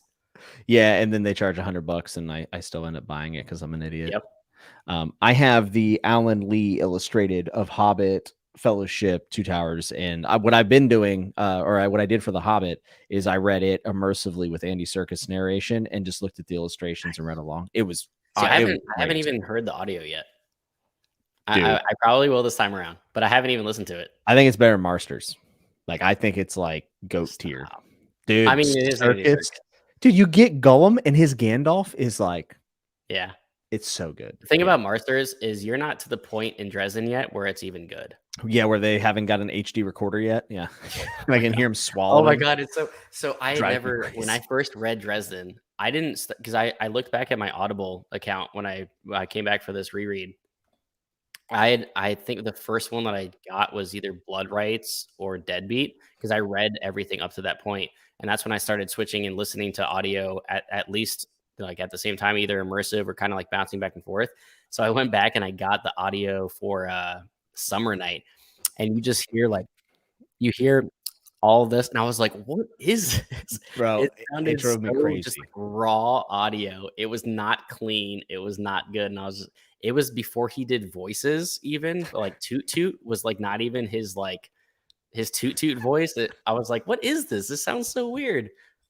It was difficult. Yeah, and it was weird for me because everyone was like, dude, like, it's the best narration of all time. And then I'm hearing him like swallow and pop Tic Tacs, and I'm like, what the? But everyone's like, no, the audio quality gets much, much better. And thankfully, even in Deadbeat, or no, not Deadbeat, Death Masks, it was a little bit better, because like the first two are rough. They are. Yeah, Nick, I share this opinion. He says Serkis is a voice acting god. He's probably the best, but hasn't done many books, so Marsters remains my favorite narrator. Yeah. Random book. Have you seen have you looked at Ruination at all? What is it?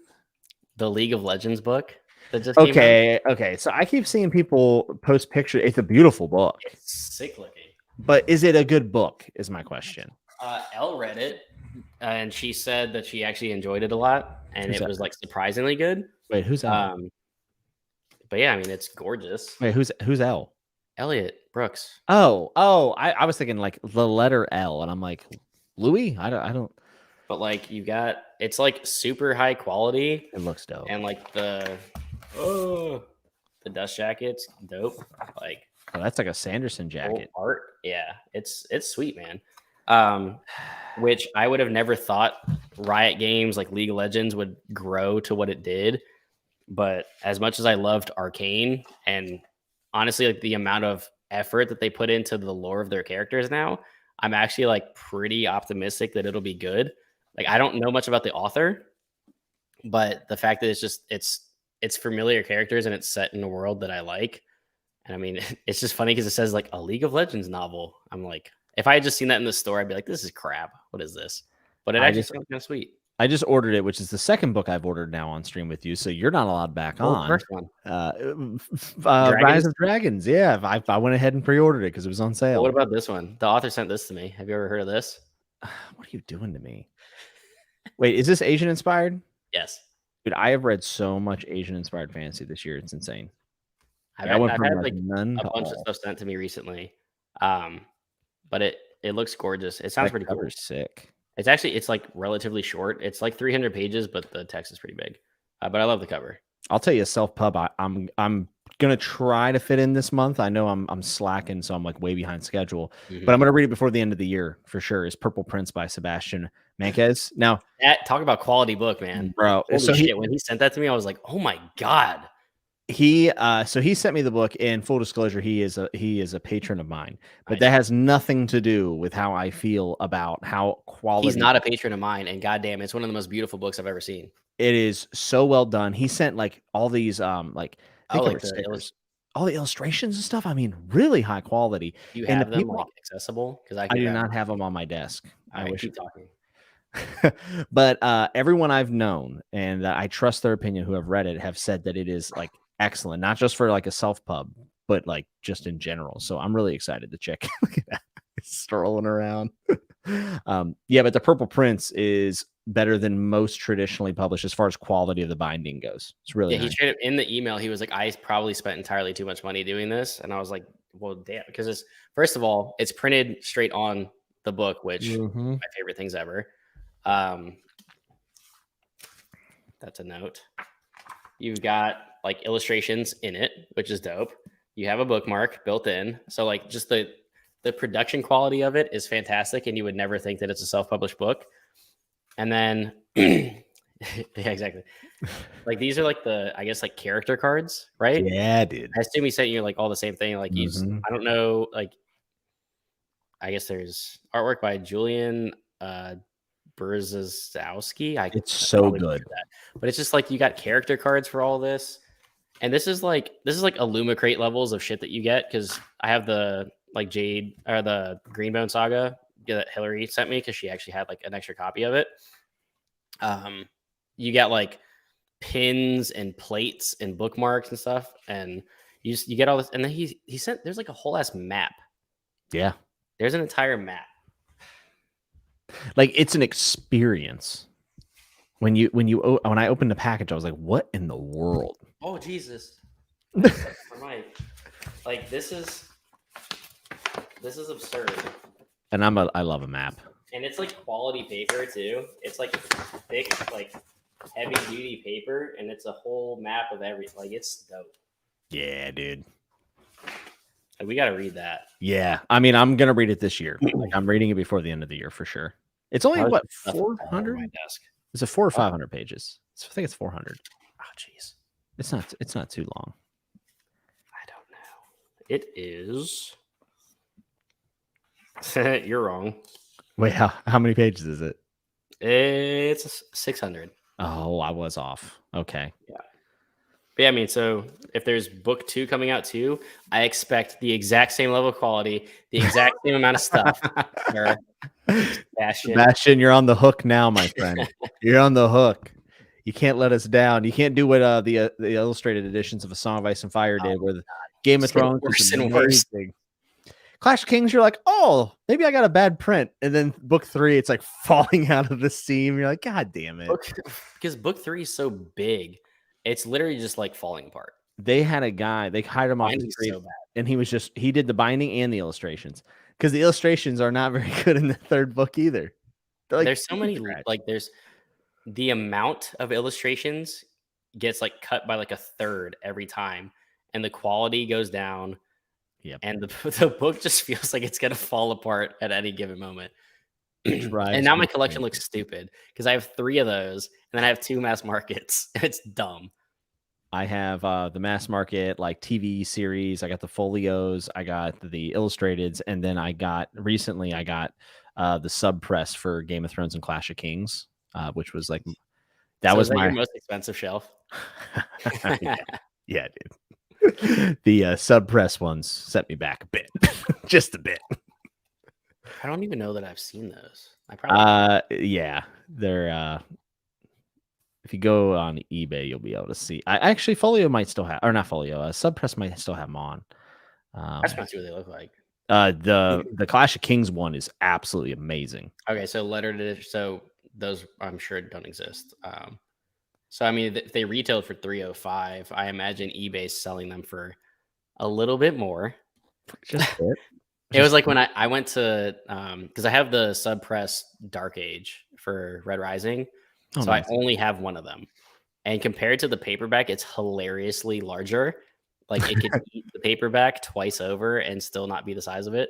But if you find the other 4 on eBay, it's stupidly, it's like $1,500 to $2,000, because I mean, and that's probably pretty similar, if probably more than that for 5 A Song of Ice and Fire books, I'm gonna guess, but it's a lot. Yeah, I have the Age of Madness book 1, Little Hatred, in sub press. Yeah. I got it for Christmas from my friend, and he bought it secondary. So then I was like, oh, I'll go get Trouble with Peace, and it was already sold out pre-order. So I you know me, yeah. I'm gonna have to go out and buy it on eBay. But there's been a lot of printing issues. It's almost over a year delayed. Gardens of the Moon sub press reprint just came out with an email saying, hey guys, the printer won't fix the issues, so we're gonna ship you, like, you can either get a full refund or we'll ship you the book. My problem is that I'm still gonna get the book because, like, I want it. Yeah. But why am I paying the full price of $200 if it's not what was sold to me? Yeah. Like, and there's not one issue; it's like multiple things. So I'm a little. I understand that they have to work with it, and I do believe that they did their best. But like, why am I Yeah, paying full price for it at that it point? happened to me for Dark Age too. It's still exactly what it should have been, but it got delayed a lot. Like Yeah, we were waiting a while because they had again they had like printing issues and paper shortages and all kinds of shit, and they like messed up the binding of them or something, and they sent out this email being like, sorry, it's gonna take 4 more months or whatever. yeah. I mean, it took it probably took like 8 months, I Yeah, I think. think we're approaching almost a year, maybe not a year. It's at least been 8 months, I think, for the Yeah, Gardens of the Moon. Like so much so that they're already getting ready to do Dead House Gates, and yeah, it went back to the printer twice and needed a third, and they wouldn't send it back. So like, I think there's like legit issues with the book. So anyone that didn't get that email and you did order it, you can get a refund, or you yeah, can still get it. I've already paid it, so I'm just gonna get it. But yeah, I am a little perturbed with Subpress that they would ship me a book that isn't what I was sold technically, right? yeah. Like That's crazy. yeah, it's a little frustrating. They're not the only people who've been having issues, supposedly. Yeah, I don't know if it's true, but I heard that Sanderson was hogging the printers. yeah. Like, no, I'm dead serious. I mean, it's Like, probably a joke, but also it easily might not be yeah, because it's one of those things I can't tell if it's a meme. Like, I have yeah. no idea if people are joking or not. If it's like on Book Circle Jerk or not. Like, I mean, I think it's a joke, but I could totally see it not being because yeah, he writes so many books and he's always signing books and he's always writing more books and there's always more editions and it's like it's ridiculous. yeah, I am looking forward to that Words of Radiance leatherbound eventually. I hope it's going to Yeah. come down here next few years, I would assume. I really want to get all the Stormlight. It almost makes me not want to buy the physical hard. I'm going to, but like I almost want to wait for the 10 years. But then I realize I'll be dead by the time that they get When all you're like 10 out. 97, you can finally buy the whole I set. finally got it, and it'll fall on me and kill me because it'll be 3,000 pages. I mean, they're Sanderson is already basically an entire shelf of mine.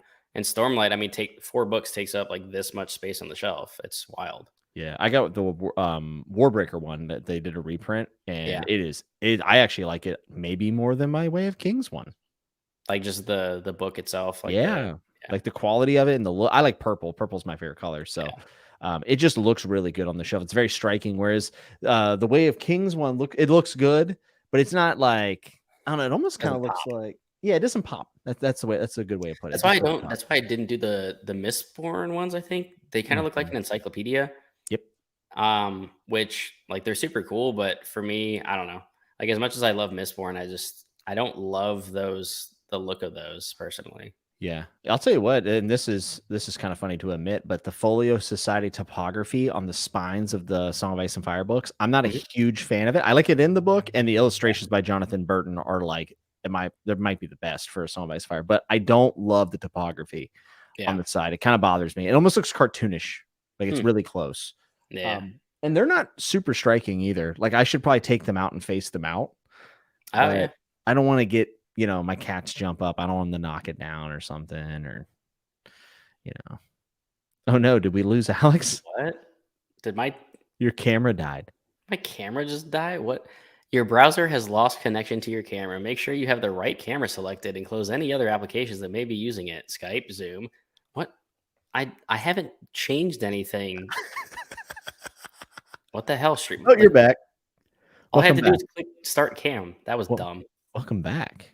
I thought we Yeah, let me. lost you there. It's scary back there. Yeah, you There made were me like error nervous. messages and stuff, and my camera wasn't working. I said this is the last time I'll invite him on. I'll tell you that. Yikes! So what are you most excited for next year? Like, we're kind of closing out. Me and you're going to be going on 3 years on this weird platform that we do. What are maybe I don't want to use the word goals because that sounds too performance 50,000 subs, or I'm deleting my channel. 50,000 or bust, bro. But what are you looking forward to covering? You got any things in the pipe that you're looking to talk about? I don't plan that far ahead. Yeah, that's fair. I don't know, man. Like maybe getting back into a rhythm of actually recording videos and putting out content on a somewhat regular basis because I've been terrible with it. Like my last 3 videos, I think were like 2 TBRs and a wrap up. So it hasn't been good. Times is tough. I don't know. Just reading more books that I haven't. It's I mean, that's a boring answer, but I honestly don't plan that far ahead. So like my TBR is somewhat set for the next couple of months, just with like reading Middle Earth stuff and everything I'm reading with Leanna. And Yeah. who knows? I don't know. I don't know. I think that's How a about you? realistic goal. I like realistic goals. For me, man, I love this show so much, and I've been doing the House of the Dragon streams by myself, Yeah. and there's just no doubt that the thing I love the most is live because I like interacting with the chat. Like everyone Mhm. here tonight's been great, and it makes me feel like that's what I should be doing more of. Yeah. It's not that I won't do normal videos, but I would It's love, definitely more fun. yeah, I would like to live in a world where I could finish a book and say, "Hey, everyone, I finished this book, and on Thursday we're going to have a total rundown of it. The first Yeah. hour will be no spoilers. The second hour will be spoiler or something like Yeah. that." Um, is that going to happen? I don't know. But the one thing I am confident in, It's worth a especially shot. next year, is that I want to do more of a show, meaning like real segments Like and a structured segment. Yeah. yes, and kind of like a like, almost like a television show where I can do like different camera angles. Now, this all requires technology and the wherewithal to do this, and I would Yeah. probably need to start recruiting my wife to help me out. But I would like to do multiple camera angles. I'd like to bring in multiple guests for different time slots. Yeah. Uh, those are the things that I would like to do. So, Nice. reading wise, I know I'm going to be reading, so whatever I Yeah. read is whatever. But doing more of that, I'd just like to expand more, give people, I want to like push the bounds of what I do live, Yeah. um, because once you get comfortable with it, I like to keep me on my toes a little bit. So, Yeah, for sure. I and mean, it's this, definitely loftier goals than I don't know. YouTube is like so much just like a side hobby that like gets me talking about books with mhm, people. So that's probably like what it will just kind of stay. Um, but honestly, like getting into whether it's on my channel or not, because I don't usually host a lot of live streams, but joining them is always fun. So like any kind of collaborations or joint discussions of whether it's Faithful in the Fallen or just like bullshitting with you for 2.5 hours or our 16 hours of live streams that we did for A Song of Ice and Fire, those like are so fun, dude. that's just all so much fun. Yeah, So I they're the mean, probably best. more of that too, but I'll just do stuff on other people's channels because I don't I don't have the the time or the um I guess ambition to set it up myself. I'm kind of I don't know. I think I like getting what joining in on stuff. Go you're ahead. getting what you want out of it, Yeah. and that's all you got to do. Like, I have people all the time that they're like, "Oh, if you did this, you like it would get a lot of views," and I'm like, I don't like when I do something that gets a lot of views. It just so happens to coincide with what I enjoy. That's great. Yeah. Um, like for instance, I don't think that live streaming House of the Dragon reactions and like what Mhm. I've been doing is actually the right way of going about it. But I don't Yeah. really care because I liked it more. And it's been so Yeah. much more fun than, sitting there with my notes and stuff. I mean, those videos were interesting to make because they required research, the book for Mhm. show stuff. But at the end of the day, I was like, I didn't get to say anything about what I wanted to say, Yeah. you know?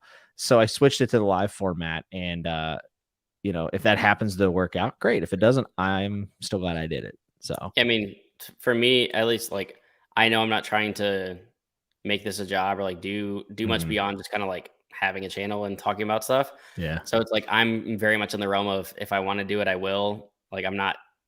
It's dangerous if you try to chase yeah, like specifically like what's the algorithm gonna like because then you just become that and that's it's right. less about just making the content. It's like I totally get it for people that this is their job in their life because obviously to a certain extent you have to because this is how you make money. For me, it's not quite that. And as far as like House of the Dragon as an example, like you want to cover it your own way. There's 500 channels about House of the Dragon right now that probably like Breakdown. yeah that are 87 things that you missed and like shut up. Yo, no shit. I saw a video like that. I think it was from like Looper or somebody. And my wife, she was like, "You could have done that." I'm like, "Yeah, but I don't Mhm. want to." Because it's all bullshit. Or Yeah. like Emergency Awesome, who's just like, here's the breakdown. And you go and like, they have millions and millions of views. And you go and watch the video and they're just like, in this scene, Viserys is talking to Alicent. Alicent is Rhaenyra's friend. I'm like, what the fuck is this? Like the details that you missed. You're just telling me what's happening. Like, I don't know. Everything has got to be explained now. Yeah. Everything's a breakdown. Everything is explained in all caps. Everything has red circles and red arrows. Just Easter eggs left and right. Like, did you see that? That's actually a table. I bet you didn't That's see a table, he says. Like, you're right. That's a table. I didn't see that. Oh man. Yeah, I mean, God bless him. I'm all for it. I do enjoy some of the thumbnails, even the clickbaitier ones.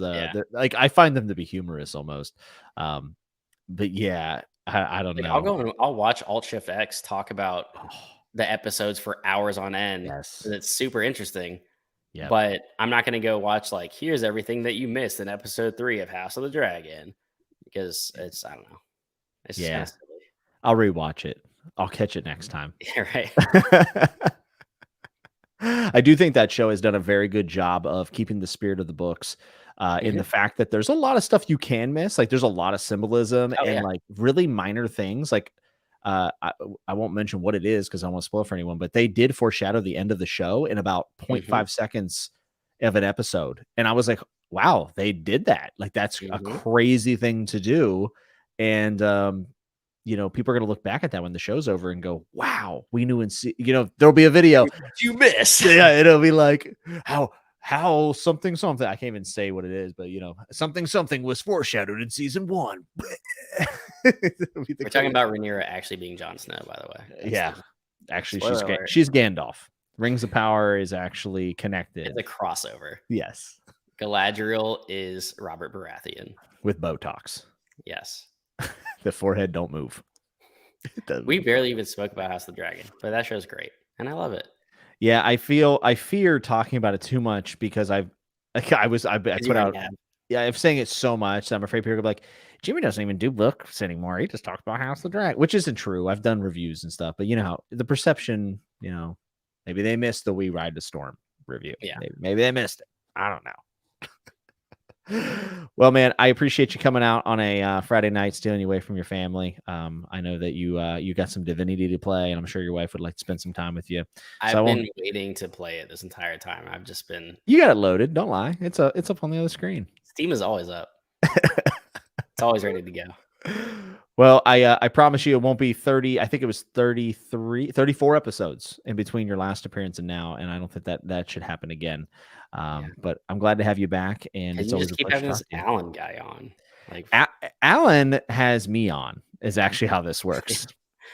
I get the. It's always funny though, because like I shit you not, whenever it's gonna be Alan, my whole Discord is like, yes, Alan's back on. He's been on 9 times, I think. Holy shit. Yeah, dude. I just get a Voxer message and it's just, Jimmy, anybody coming on for the next one? I said, I can schedule you. And he said, I'm in. I'm like, all right. He's like, I need to talk about some things. It's it. I love him. He's one of a kind. He's one of a kind, man. Great. Well, thank you for coming on. I appreciate you, man. And it's always a pleasure. People, make sure you go subscribe to Alex's channel if you're not already. It's linked down in the description below. And we'll be talking, I guess, Sun Eater and some other stuff coming up. And maybe we should talk about some Dresden since Alan's never going to catch up. Oh, yeah. So. I'm always down. And for real, if it's not this year, sometime next year, we should do one in person. I agree. I'm 100% down, dude. It'll be great. I'll come sit on the Jimbo couch. That's right. And maybe I need to come and visit your dog because your dog seems lovely. Which one?